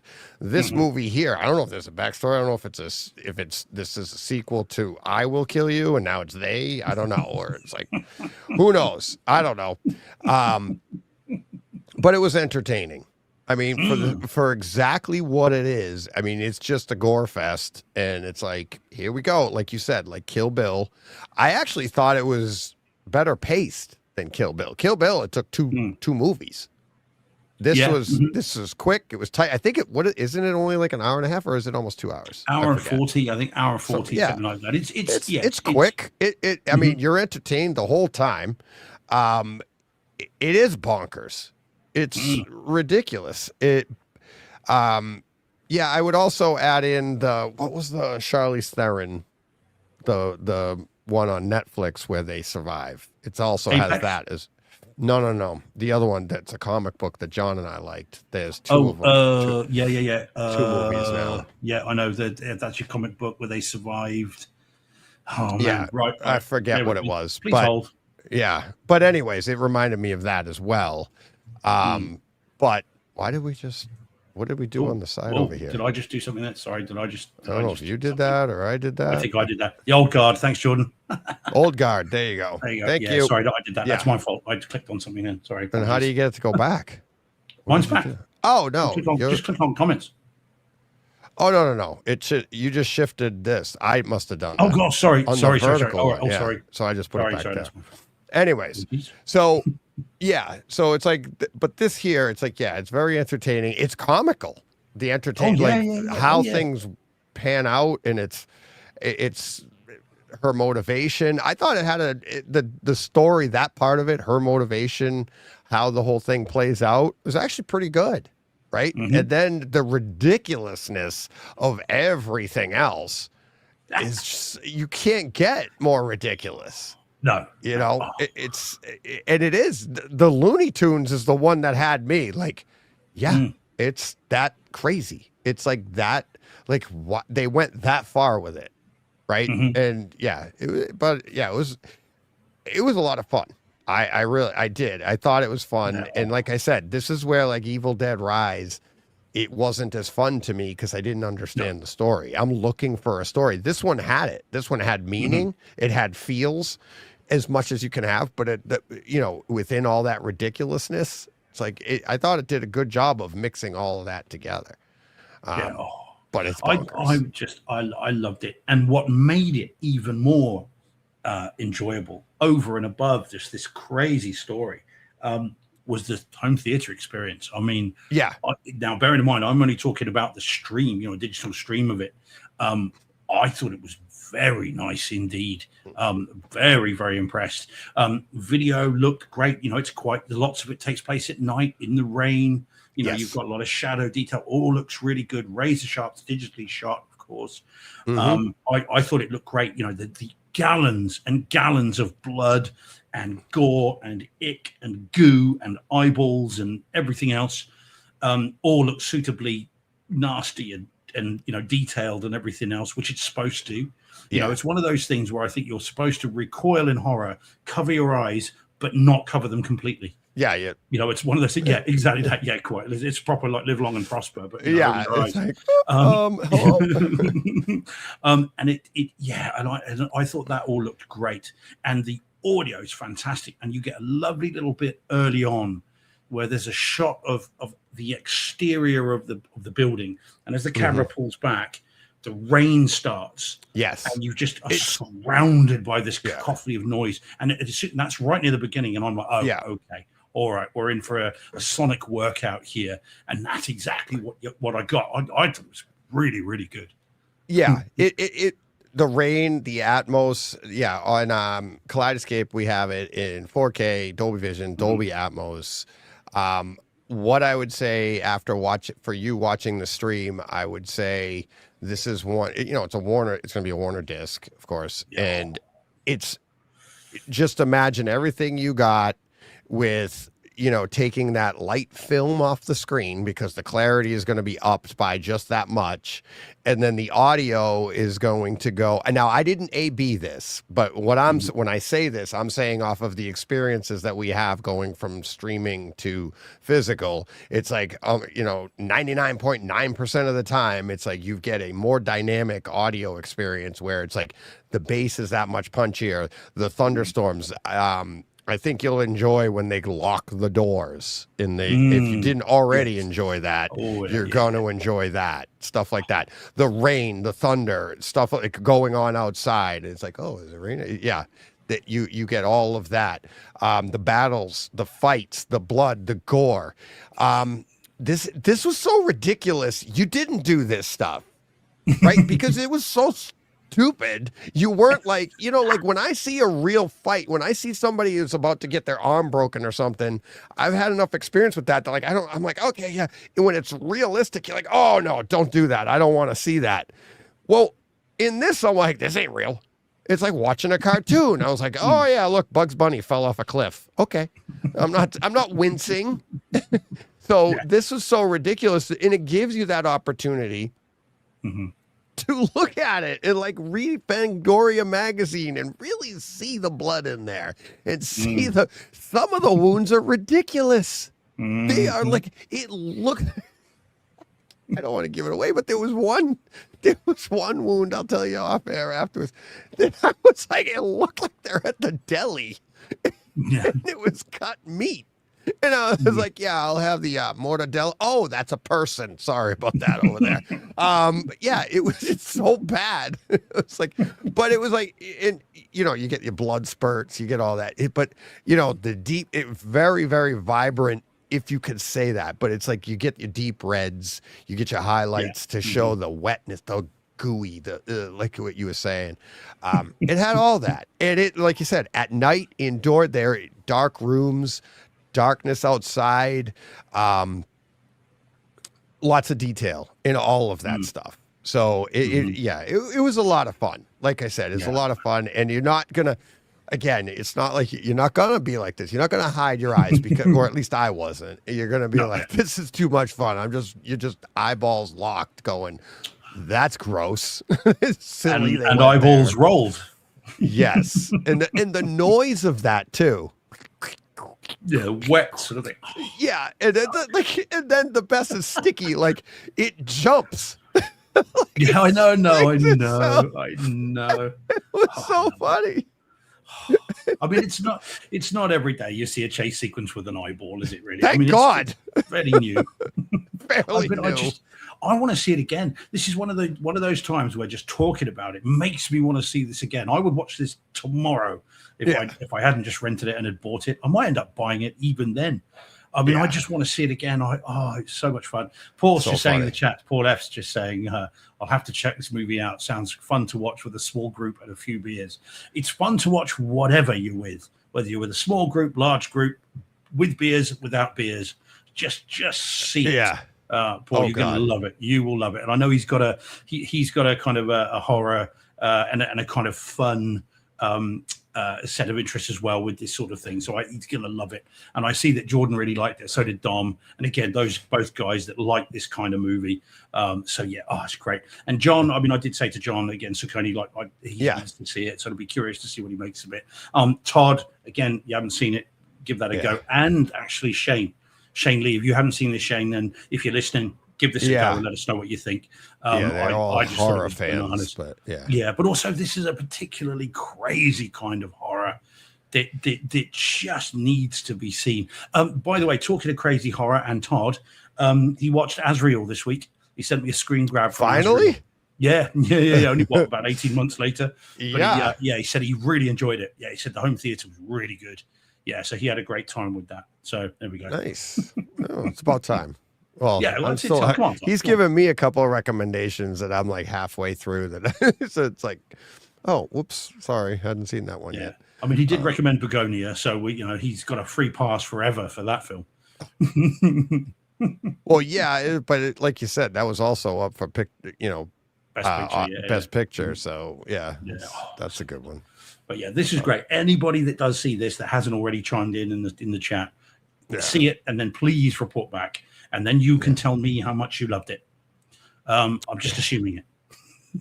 I mean, and you're not going to get a lot of people to see this that weren't expecting, like Send Help. We saw people, or we were commenting that people were seeing it that weren't typically horror fans. Yeah. Mm-hmm. And because the trailer didn't lead you in the direction of true horror, this one here is no ifs, ands, or buts. I mean, it's in the title, it's in the graphic, it's in the poster. It's like you're gonna see that. I mean, nobody's gonna stumble into this and go, I didn't know it was gonna be like that. It's like, well, yeah, you didn't know it was gonna be like that, but you knew it was gonna be a murder, people getting killed left and right. And multiple times.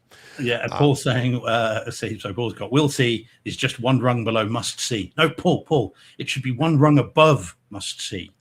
Oh, so come on, Paul, come on. You're gonna love it as well. I'm telling you, man. This is an impossible not to at least enjoy this movie for all the reasons it's crazy, and you might just love it like I do. Yeah, I can't say I love it, but it's a blast. It's like I'm not like, it's oh just my god, different, isn't it? You've not seen this before in this kind of way. And I mean, it's funny. I think I saw a review. Someone said the same thing. Said you might love it or hate it. You've never seen this before. No.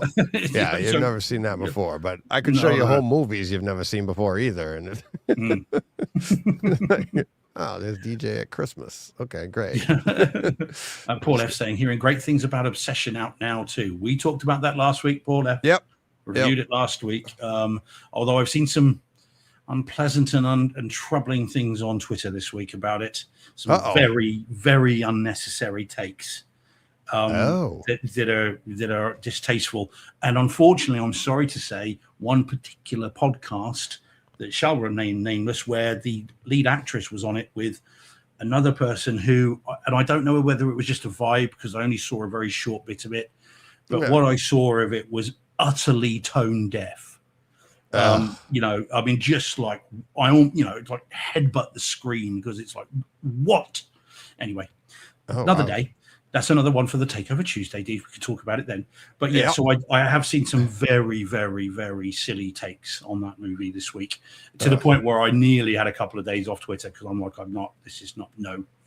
I'm sensing a tweet coming on that might get me in trouble. Yeah, it's like, leave yeah, it. and you don't want to bring more attention to what you didn't even want brought to your attention, right? So that's the hard part about social media. It's like you and I have talked about that in the past. It's like something makes you angry. It's like I'll never forget that time. You're like, who put this on my timeline? That's literally what you said, and I wrote to you. What, like you just put on mine? Thanks. Like, see what you're doing, but that's social media. That's the basic. That's the hardest part. When somebody says something and it pisses you off, just don't say anything, because if everybody just ignored it, it all goes away. Let it go. Which is what I did. But it took a monumental effort. But I did do it. That's growth. That's personal development,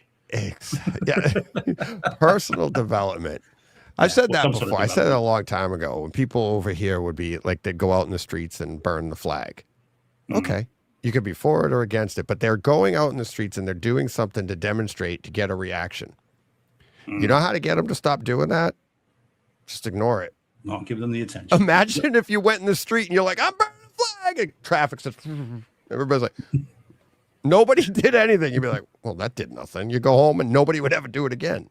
But it's the reaction that you get that gets them to do it, right? It's like, okay. But that's the hardest thing to do. It's the hardest thing to just ignore stuff like that. Well, I did eventually manage it, but it was not easy. And then that name again. Sorry, I wish you got to tell us how to pronounce it. Just another of my sons gave a session. Just Madwick. Just careful how you say that. Just your what? Madwick. Oh God. Oh man. Anyway, so he says another of my sons gave Obsession 11 out of 10. Was it Joe? Joe Klusnick? Is it? Oh, okay. Did he change it? Like just Madwick? I don't know how. I see the J at the beginning and the K at the end, and I got Joe Klusnick, but he's got a lot of middle names in there. Yeah, there's a lot of consonants in there. There really are. Yeah. Yes, my initials. All of them. Wow. Okay. All right, Joe. Well, there you go. So, but rightly so. If your sons did give Obsession 11 out of 10, that is the right number. I mean, it's a great film. Just as I say, there have been some very unnecessary and tone-deaf takes this week from people that clearly don't have a clue what they're talking about and are reading it in all the wrong ways. But anyway, my view only. We'll talk more when it hits disc. I was telling Todd about it today and just said, look, you need to see it. And he was like, it's not on digital. There is some suggestion it may hit within the next couple of weeks on digital. So presumably then Kaleidoscape Age, because this is going to be awards bait all day long. So Kaleidoscape are bound to get hold of it. So yeah, keep an eye on that. They're trying to push it back a bit like they did with Project Hail Mary, because it's making mega bucks. Yeah, especially given how cheaply they made it. I was just going to say, somebody said in the chat it was made for under $1 million, right? Yeah, remember I said last week 750,000. The budget for one show. Yeah, our show. Yeah, exactly. They came in under our budget for a single show. So there you go. Yeah. So so they're nudging 100,000. That's right, 100 million. 100 million for a 750,000 budget. Yeah, that'd be nice to be an investor on that, wouldn't it? Yeah, and if it, it'd be nice if we could get somebody to invest in this show and push us over that 750 a show. Hey, if we just get that one person, I wouldn't mind, even if it, 800,000 a show, imagine what we could do. Just that 800,000. Yeah, that'd be right. One show, 800,000. Imagine all the shows after that. I'm not getting out of bed for less than that. Yeah. So there we go. So, but yeah, back, very, very good Obsession. Everyone should see it, by all means, but please think before you tweet about that. That's all I'm saying. Yeah. You don't have to worry. You don't have to tell me that. No, absolutely. All right. Is this is the graphic for your next one, right? Yeah, that's all. No, that's cool. It's an animated menu. It would not let me do anything else. Actually, you know how to do that? I don't know if I told you this before. Mm-hmm. This is what I do for the animated ones. Video it. and then Okay, and then take a still. still take a still. And I think the iPhone actually lets you create a still out of a frame. You can pause it and go Oh. hold it, and it'll say make a still or whatever. Or you could just screen grab the pause. But that's how I get, and then you can actually pause and slide it to get it exactly the image that's you handy. want, instead of trying to take a picture as it's moving. Yeah, and playing. especially with that, because this was Yeah. a weird one anyway because of the Yeah. nature of it. Oh, that's worth knowing. Yeah. All right, I will do that. There we go. Yeah, you can try that little tip. Try, do or do Yeah. not. Yeah, There is no try. there is no try. Do or do not. There is no try. So, all right, Okay, you ready right, to so- introduce this Oh, one? Well, we can't talk about this one, Deej. Well, we're gonna introduce it and then not talk about it. So here it is, and Go and for it. and we're Let's gonna do this. put your graphic up first because it doesn't even have the title. So we'll hit. Hey, You know, do it. we're nailing it on not talking about what we're talking about. So yeah, and pay All attention, Mike Piantadosi. This is your request. Yeah, here we go. Okay, apologies as I say, guys. That is a dreadful picture. That could be the worst one I think I've ever taken. We are talking Fight Club. So Fight Club 4K UHD Dolby Vision, I think it is, and Dolby and sorry DTS HD 5.1 master 5.1, yeah. not Atmos. It is a Fincher movie, and for this one, he was not going to give it an Atmos mix. And much like so- the movie, if you haven't seen the title on the screen, it'll only be there for a frame. As long as that's the only thing, we don't want anything else shown for a Yep. frame. Yeah, the movie. no, no. I've worked those into this title though. Both Steve and I have dedicated a few photos, and you have to pause at the right. And mine has to be in widescreen, obviously. No 4:3 for me. Yeah, So- Zoom over here. yeah. Um, Oh dear, freeze frame. Right. Yeah. So. it's 16 like, okay, millimeter. I'm just gonna leave No, that that's not- graphic up there right now because Steve's turning red. 16 Oh. millimeter. Yeah. Right. Anyway, that's not Oh. the film stock. Okay. Right. So. All right. So Oh, let's boy. stop our juvenile humor for a moment. So this Just is- a moment. just for a moment, only for a moment. We can only stop for a moment. Okay, so Fight Club. All right, so this then is the 4K UHD disc. Yours is on Kaleidoscape, I know, and as I say, 4K UHD, but DTS HD Master Raw. Yes. And now I might be a little controversial about Fight Club in as much as it's not one of my favorite movies. It's a movie that I really like. Yeah. It's a movie that I sort of watch once a generation. So I had the DVD and then the Blu-ray and then now the 4K disc. And as I said, I watch it once a generation and I enjoy it when it's on and then it Yeah. kind of moves on. And I rarely go back to it. And I think that's because, not because it's not well made, it is. Not because it's not well written, it is. Not because it's not entertaining, it is. But I've always, right back from the theater days when I saw it in theaters, I have issues with the film's messaging. And I don't, and I've always had that, and I can't let it go. I've tried. When I watched this time, first time in a number of years, I thought, well, I'm older now. Maybe maybe I can kind of embrace this a bit more. But actually, I still bumped into the messaging. I don't like what the characters are doing, and I don't agree with it. And I have an issue with its nihilism. That and this idea of abandon hope and everything's fine. I can't quite get my head into that, and I think that then alienates me from the movie. So it's not one of my favorites. I know loads of people that love it, and I get that, and I understand it, and fair play to them. But I have to confess that because my review that we're going to come on to talk about the AV quality. And there have been, as usual, from the usual suspects, Deej, those moaning about the revisions and the changes and all that stuff. But I have to confess that I'm not a big fan of the film because when I review that, it's going to be based on my viewing of this disc and this experience, not based on the others, because I haven't seen them often enough to be able to do that. So that's my thing with it. I like it, the film, I respect the film, but I don't love the film. And it's certainly not one of my things. So what about you, Deej? What's your view of Fight Club as a movie? I similar to you. I think I like it. I like it more than you. Borderline. I don't want to say I love it. I do like the story. I liked, but I'm looking at it from a different perspective. I understand. I actually, I think I understand your perspective on it, but and I think I understand why you don't what you don't like. But I look at it as there are people that have it. This is a portrayal of disturbed individuals that are hurting that have this perspective. Yeah. And that's what I like. That's what I've always liked about the movie. And that I remember when this came out, read it again on IMDb. It's like these things, like Fight Clubs, popped up after this, and they popped up around the country, right? And I feel like, and when I heard that back then, I think it was in the news and stuff. People were talking about this stuff, and it was water cooler talk or whatever. And I thought it then, and I thought it again, watching the movie. To your point, what you didn't like about it is the messaging.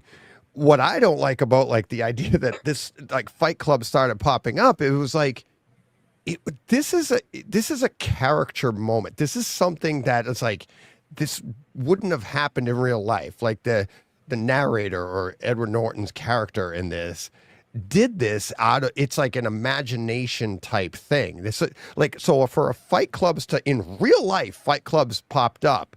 But that was just, it wasn't the same motivation. It wasn't these people were all like, I need to deal with my issues and this is how I do it. These were just, it was literally guys like, all right, let's just kick the crap out of each other and do, when it pops up that way. The idea that it popped up in the movie, the way it expanded in the movie was more to the point of like when anybody, like us coming on this show, right? And us saying we love a movie that nobody else loves. What do we hear in the comments from around the world? It makes you feel good that there are other people that love the movie that everybody hates, right? So you're not, the idea in this movie was you're not alone. Yeah. In real life, when the Fight Clubs happened, yeah, you're not alone. Yeah, guys want to kick the crap out of each other. No kidding. You didn't need a movie to show you that.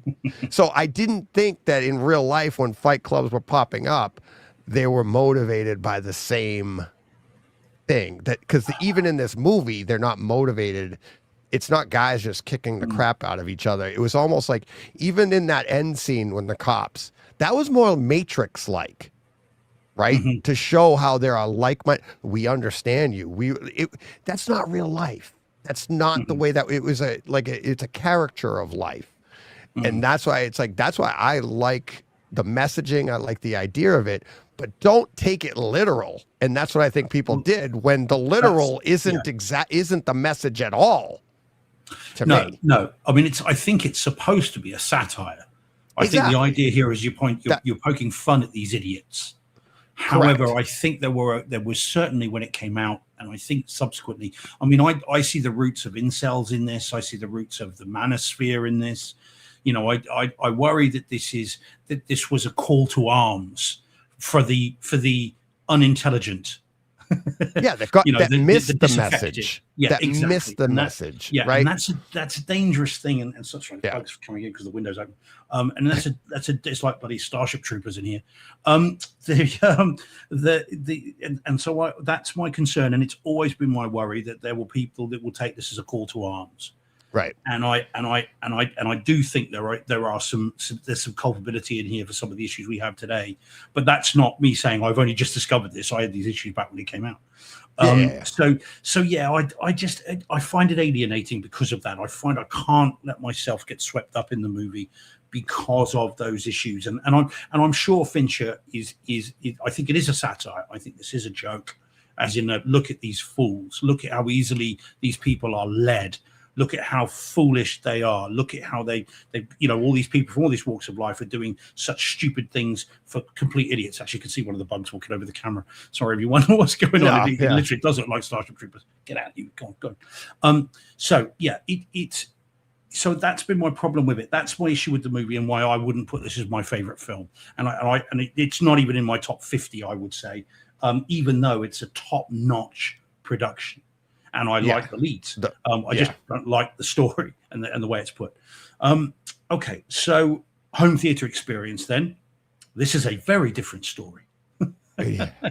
So what we have here then, this is Fincher has properly remastered this. And like he did with Seven, like he did with Panic Room, both of which have got in 4K and we've reviewed on the show. He has gone back frame by frame by frame and has not only remastered it, but has updated it and has tinkered with it and has made a number of changes to it. And as Mike Piantadosi rightly points out in the chat, the DTS HD 5.1 master audio is a remix, is a new mix for it.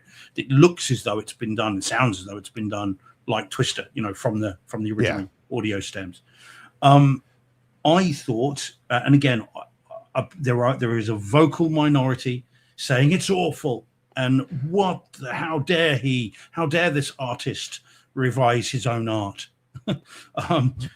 There is a vocal minority saying, oh, I'm not buying this, it's awful.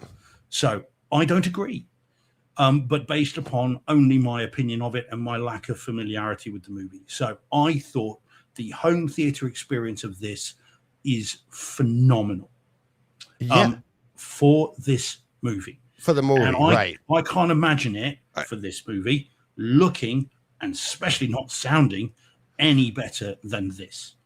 That's what I thought was would great. say the sound, I thought, we'll talk about that in a minute. I thought the sound was, like you said, was phenomenal. I thought the directionality of sounds, I don't even know if I would call them pans, because it was more like there was sound in all the right places, like put off screen to the side or placed on screen perfectly, not center channel driven, even though the character was slightly to the left or right? Like it would be there. And if a character was off screen, sounds or any sounds really, they were placed appropriately.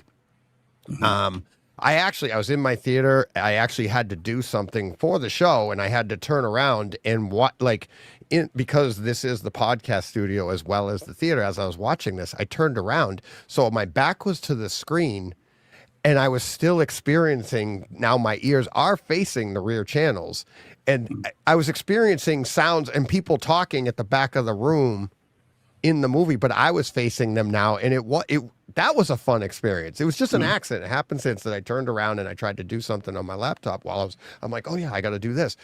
And it was like things, and the sound moved, like voices moved from one speaker to the next and then over to the front. I knew left to right and the front behind me. It was a very interesting experience. Just that turning around, never mind watching the movie and concentrating and paying attention. The sound was really good. It was. I've got some standout ones. I've got no timestamps because who's got time for timestamps? Yeah. But I thought what I did like the opening credit sequence where it comes out of nowhere, but it felt like those discs we've talked about before and those mixes before. Yes. Where it feels like the audio is into every corner of the room, right to the top, to the bottom, all around you, just filling every square centimeter or inch of space in the theater. It's all just right there and felt like we're in this massive auditorium. So I really liked that, how that began that way. It's an opening demo, like almost like back to the days of the extension of the Dolby AC3 trailer or the THX trailer before the movie. You come into this movie, which was in 99, so those were still going on then. It's like you come into this movie and it was like the image was almost 3D. Right. Yeah. Because of the graphic that they're using. But then, like you said, the audio, it was just, again, it just so captivating that sets you in the mood and heightens your concentration. And then you go in. What's funny is I felt like, what it kind of reminded me of is the opening to the original Spider-Man, Tobey Maguire Spider-Man with the web and stuff. The X-Men, yes, or the X-Men as well. Which was yes, a Fox movie, of course, at that time. Exactly. I think that's the same year as this, isn't it? X-Men was 90. Was that 2000? Was it 2000? Maybe. I think the X-Men. I think. Yeah. But either way, yes, it brings you into that, and so you're feeling it's all heightened like a roller coaster ride. You're heightened, but now you go into a David Fincher movie, so you're heightened, and then it brings you down mentally, but now you're like, oh my God. So your senses are all aware and you're like excited for it. But so now you're paying attention. And that's where I think I love this movie is like, as you're paying attention, we all know, well, hopefully people know, I don't want to spoil things for people that haven't seen a movie that's 30 years old almost, but when you watch it on a second viewing, you're like, oh, that wasn't a glitch, or this. Now how did I miss that? How did I miss this? And it's like all of that stuff throughout the movie. Yeah. But what I was going to say about the picture is, I feel like the picture is perfect for this movie, but it's not perfect. It's not, it's what this movie should be. It's like, if you're used to modern movies shot digital, crisp and clear, and it's like razor sharp imagery, you'll be like, this isn't it. This is a film. This is meant to be. There's grain, there's texture to this. There's feel to it. The Dolby Vision really, or the HDR, whatever you're using, is going to show off the details, the high contrast scenes, all of that, the vibrancy, like we were talking about earlier, in the blood, and the how, and this is where this doesn't feel like a horror movie where the blood is vibrantly red and bloody and No, it's supposed to be dripping. realistic. Yeah. This is realistic. The blood is like, you could tell there's red there, but it's black. It's realistic. It's closer to oil, but that's real, and it's on, and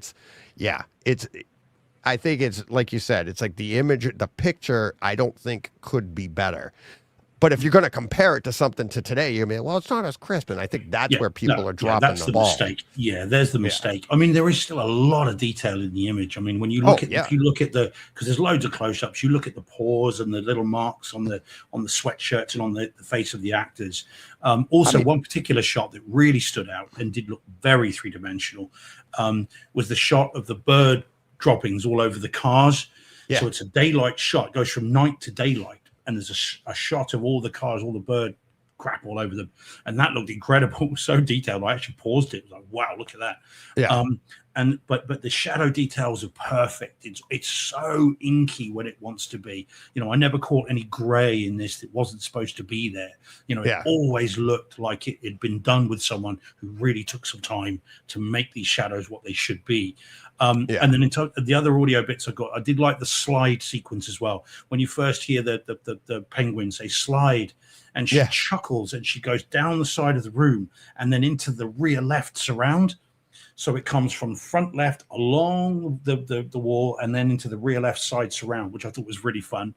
And then if you talk about Panstige, when Edward Norton's beating himself up in his boss's office, watch him go right across the room and then back across the room, which I thought was a really fun little really playful scene, which it's supposed to be quite playful, isn't it? And horrific at the same time.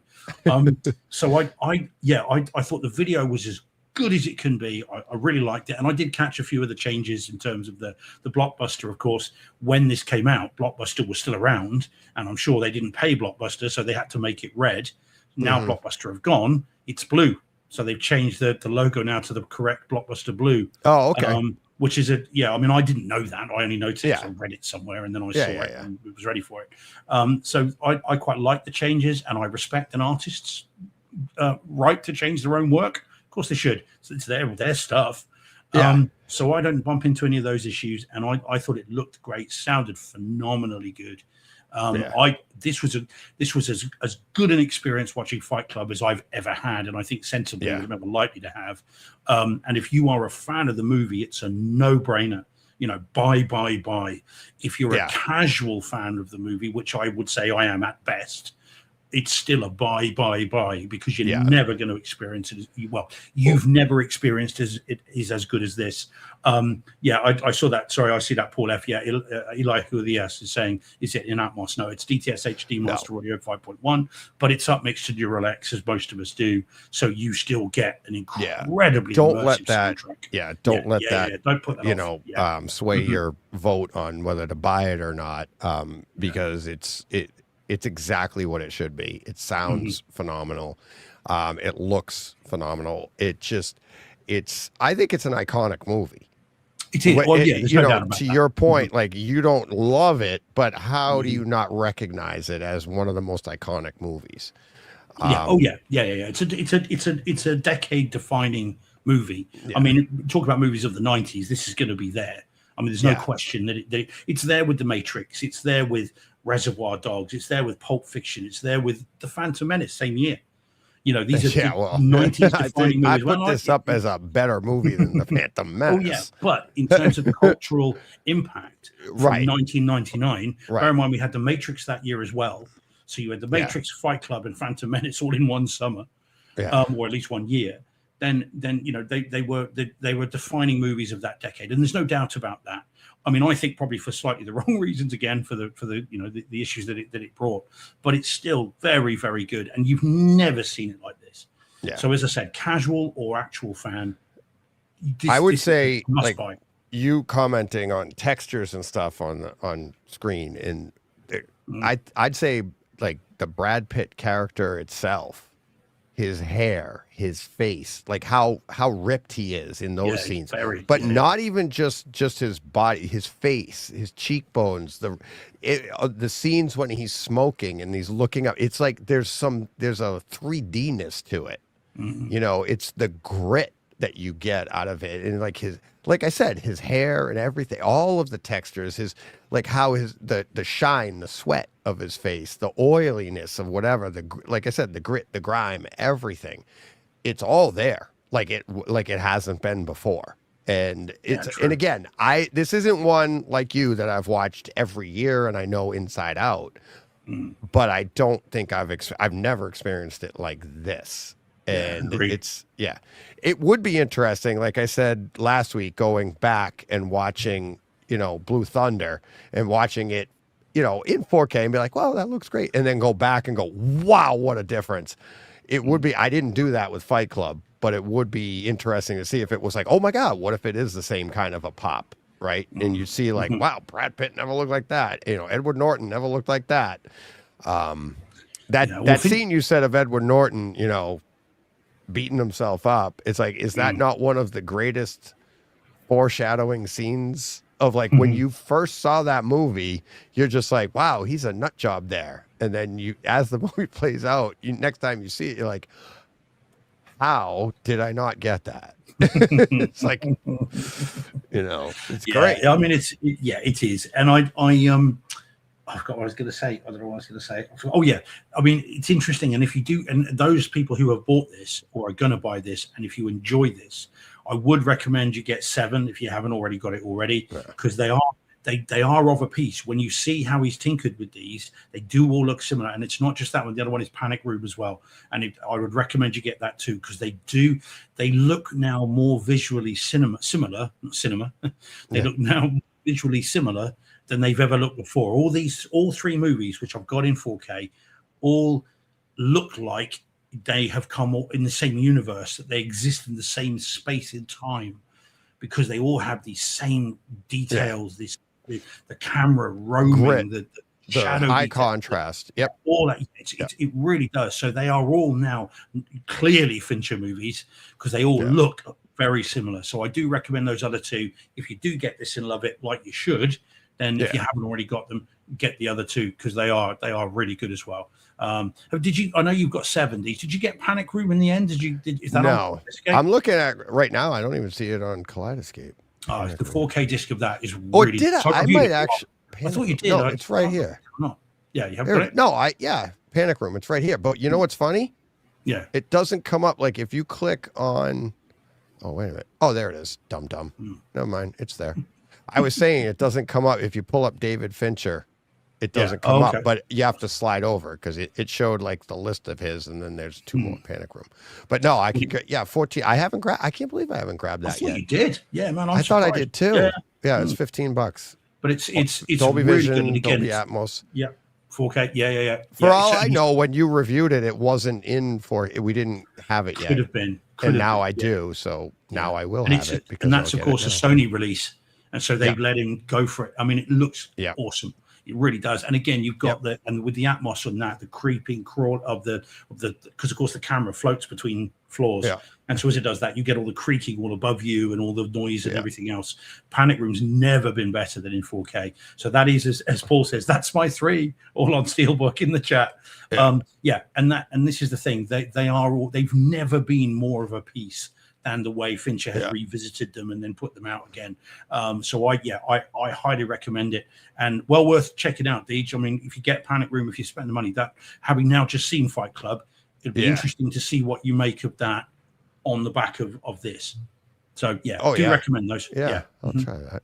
The one thing I did want to say about Fight Club, the way I thought of this before, and I wanted to mention it here and ask you if you thought this, if you've seen this movie, the way when it wraps up, the ending to it, I didn't think it at all during the movie. It's been a while since I'd seen it, and then you see the ending, which I knew the ending, but then the way it ends, it did remind me that I did think, I was like, does this not remind you, have hints of the movie? You ever seen the movie Heathers?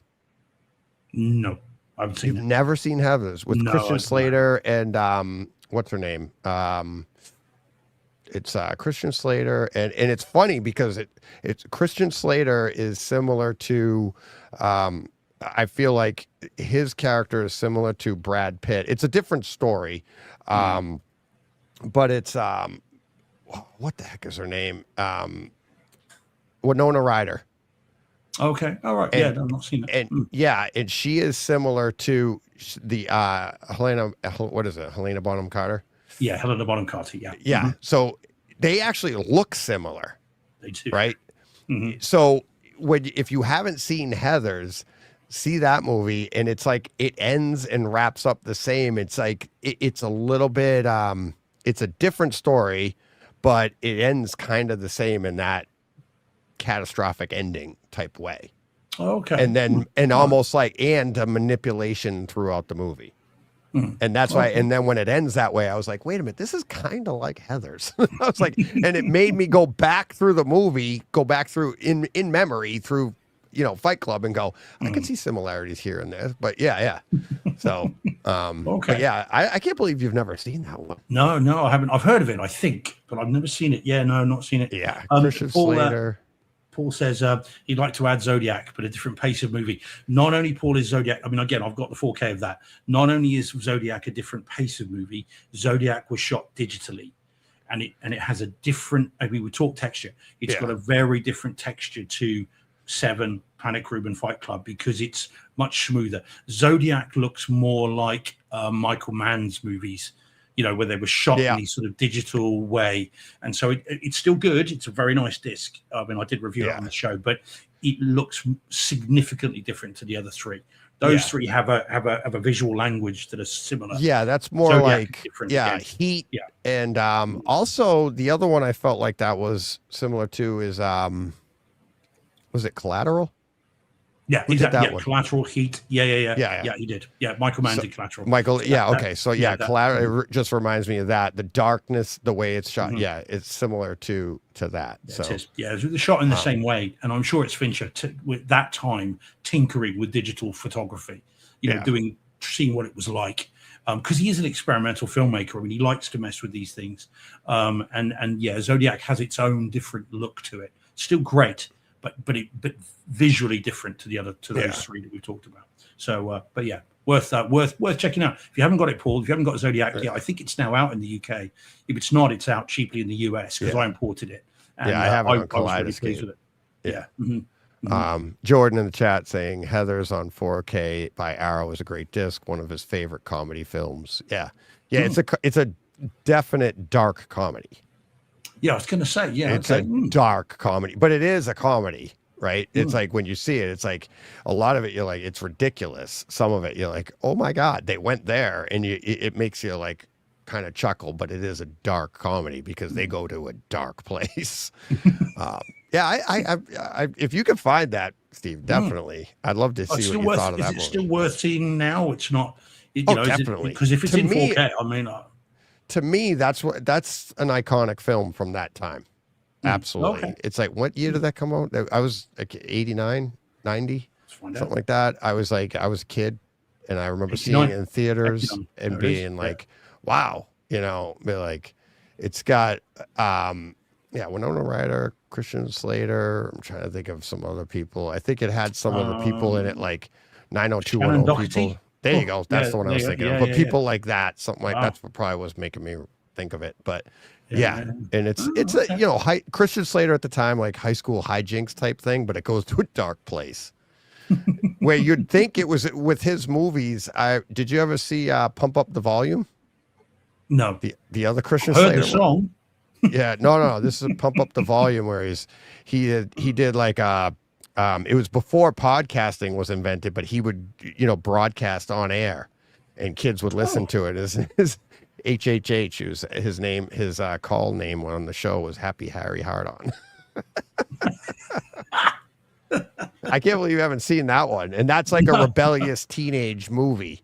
And then so you go into Heathers kind of thinking the same thing of that kind of genre at the time, but then Heathers goes in a dark direction. And you're like, Okay, I think you'd like it. I think you'd like well, it. if it's out in 4K, and I mean, I'll see if I can locate it locally, and if it is, I'll pick that up. If again, Jordan's saying it's absolutely worth seeing. So, so same as you. So that that's 2 recommendations. That'll do for me. Yeah. So 2-1. Steve won't like it, and Jordan and I will be like, yeah. Yeah, there you go. All right, there we way to go. All right. Yeah, let me know if you're gonna watch it. I'll watch it here on because we have it on Kaleidoscape in 4K too. So yeah, well, I mean, yeah, okay. I can that'd be fun one to locate review. that. I haven't seen that in a while. So Okay, right. Well, there we go. Well, I think all we're right. done. It's that flew by. Oh man, Like beyond flew by. man. Here's one I wanted to ask you. I was going to ask you off air. We can do it on air to give people a warning. We mess around and do, we get on our show. You and I sit down here a little bit before 4. We try to be like literally 5 of, like today. I think I was here at 3 of because of stuff going on. What about the idea? What do you guys think of this? People in the chat, email me if you're hearing this on Friday. What about the idea that Steve and I would start? Say we started at 4 o'clock. I have 2 ideas. We start on time at 4. We take some questions for 15, 20 minutes and then do the show proper. But here's the thing. Only the show proper goes out to the audio only. Mm-hmm. You know what I mean? So it's like if you're getting the audio only, it gives you there's 2 pieces. The YouTube is still a piece, and then this is a piece, and you could do it. And then it makes people, all right, I'll check this out. I'll do that. And I'm not trying to generate numbers. I'm just trying to have some fun. I don't care about the number. I'm not trying to say like, if you only listen to the audio only, because it'll leak out back and forth. And the other idea was if we started, because us starting on time is literally just, it's really me. And if I nail it down, I'll just make sure I sit down earlier and do this. And okay. But if I could start at 4:15, I can certainly move it earlier. But then if we could also do like if we sit down earlier and then start at 4 o'clock, I don't know. But what about that? What do people think about that? What do you think of that, Steve? Yeah, what do you think of the idea of Yeah. splitting it up and me only putting out the show proper audio? Yeah, well, as long as it doesn't then take up too much time for you, then having to get all that edited together and then I already split it up when I edit it. It's just a matter of cropping that off the end. It's not. It's literal 2 seconds from what I normally do. Yeah, It's I not like hard it. at all. It sounds eminently doable, and it's interesting. I mean, Deej, it's very common, and those in the chat that are regulars will know that I, sign in a few minutes and we tend to answer a few questions anyway. So it's only formalizing what we normally do anyway, but doing it where people can tune in. So that could be the pre-show, and then we start the show, and then we do everything else after we've started it off. So sounds good to me. Because we are getting a lot of engagement. One thing that is missing that I did like a lot is like we'd read an email here and there, and maybe we do that. And I know obviously we can't, most of the time here it is, 6:16 now. And most of the time you want to be done by 6, but there's no reason. It's really just me. Can I get here early? And if we get here early enough, you and I could start earlier and, we can extend the show that way and still end at 6 o'clock. Yeah. And that's easier for me to do. Yeah. Is that something the listeners want? Like, okay. And we'll do that and, take questions and stuff like that and get some engagement that way. Yeah. That sounds fun. Yeah, no, we can do that. Yeah. Always happy to answer questions, and knowing us, one question is all we'll get to. Because if it's 15 minutes, that's even more. One question, and it'll be like 6 o'clock. Whoops. We never got to the show proper. And what was the question? Just why? Well, How did you two meet? yeah. Well, first the Earth cooled, then the dinosaurs came. Start at the beginning. Well, an asteroid hit. Yes, like- yeah. What was it? Steve's Someone- family I think came that's out of their Naked Gun. cave. My Or is family it came Police out. Squad? Yeah, I think it's Huh? Police Squad. Is it Police Squad where someone says, "Tell me what happened from the beginning," and someone says, "Well, first the Earth cooled, then the dinosaurs came." Yeah. And it's just oh, it's brilliant. I love that. Oh, so all right. Okay. Sounds fun. I'll see what we do next week. Yeah. We'll Let's see see. how early we get on. Yeah. Yeah, let's see. We'll talk about it. Steve and we'll see what we can do. But yeah, so if we start early next week, we at least gave you a week's worth of warning. If we start on our normal time, then you're like, okay, we'll try it again the following week. Who knows? All right. That'll do it. Let's get Steve to bed. It's late over there, but yeah, Sweat pit. as we as we said, it's like, it's the chat going strong. Thank you very much. Thanks to everybody in the chat. Thank you to everybody listening to the audio only. Really appreciate that. We know the numbers are even stronger there. Just don't get the same type of engagement, obviously, because you're hearing a recording. But yes, thank you to everybody. Thanks to all the patrons. Yeah, that will do it for this week. Until next week, you know what you got to do. I got to find my cursor. Where's my cursor? Oh, there it is. Okay, there we go. Till next Go week. push play. No, all right, I'm hitting buttons too fast. Till next week, you know what you got to do. Go push play.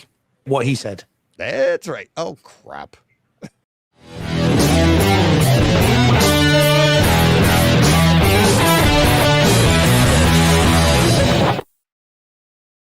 Hey, Fred. This has been a Hey Fred production with theme music by Jeff Bernhardt and Throne Vault Productions.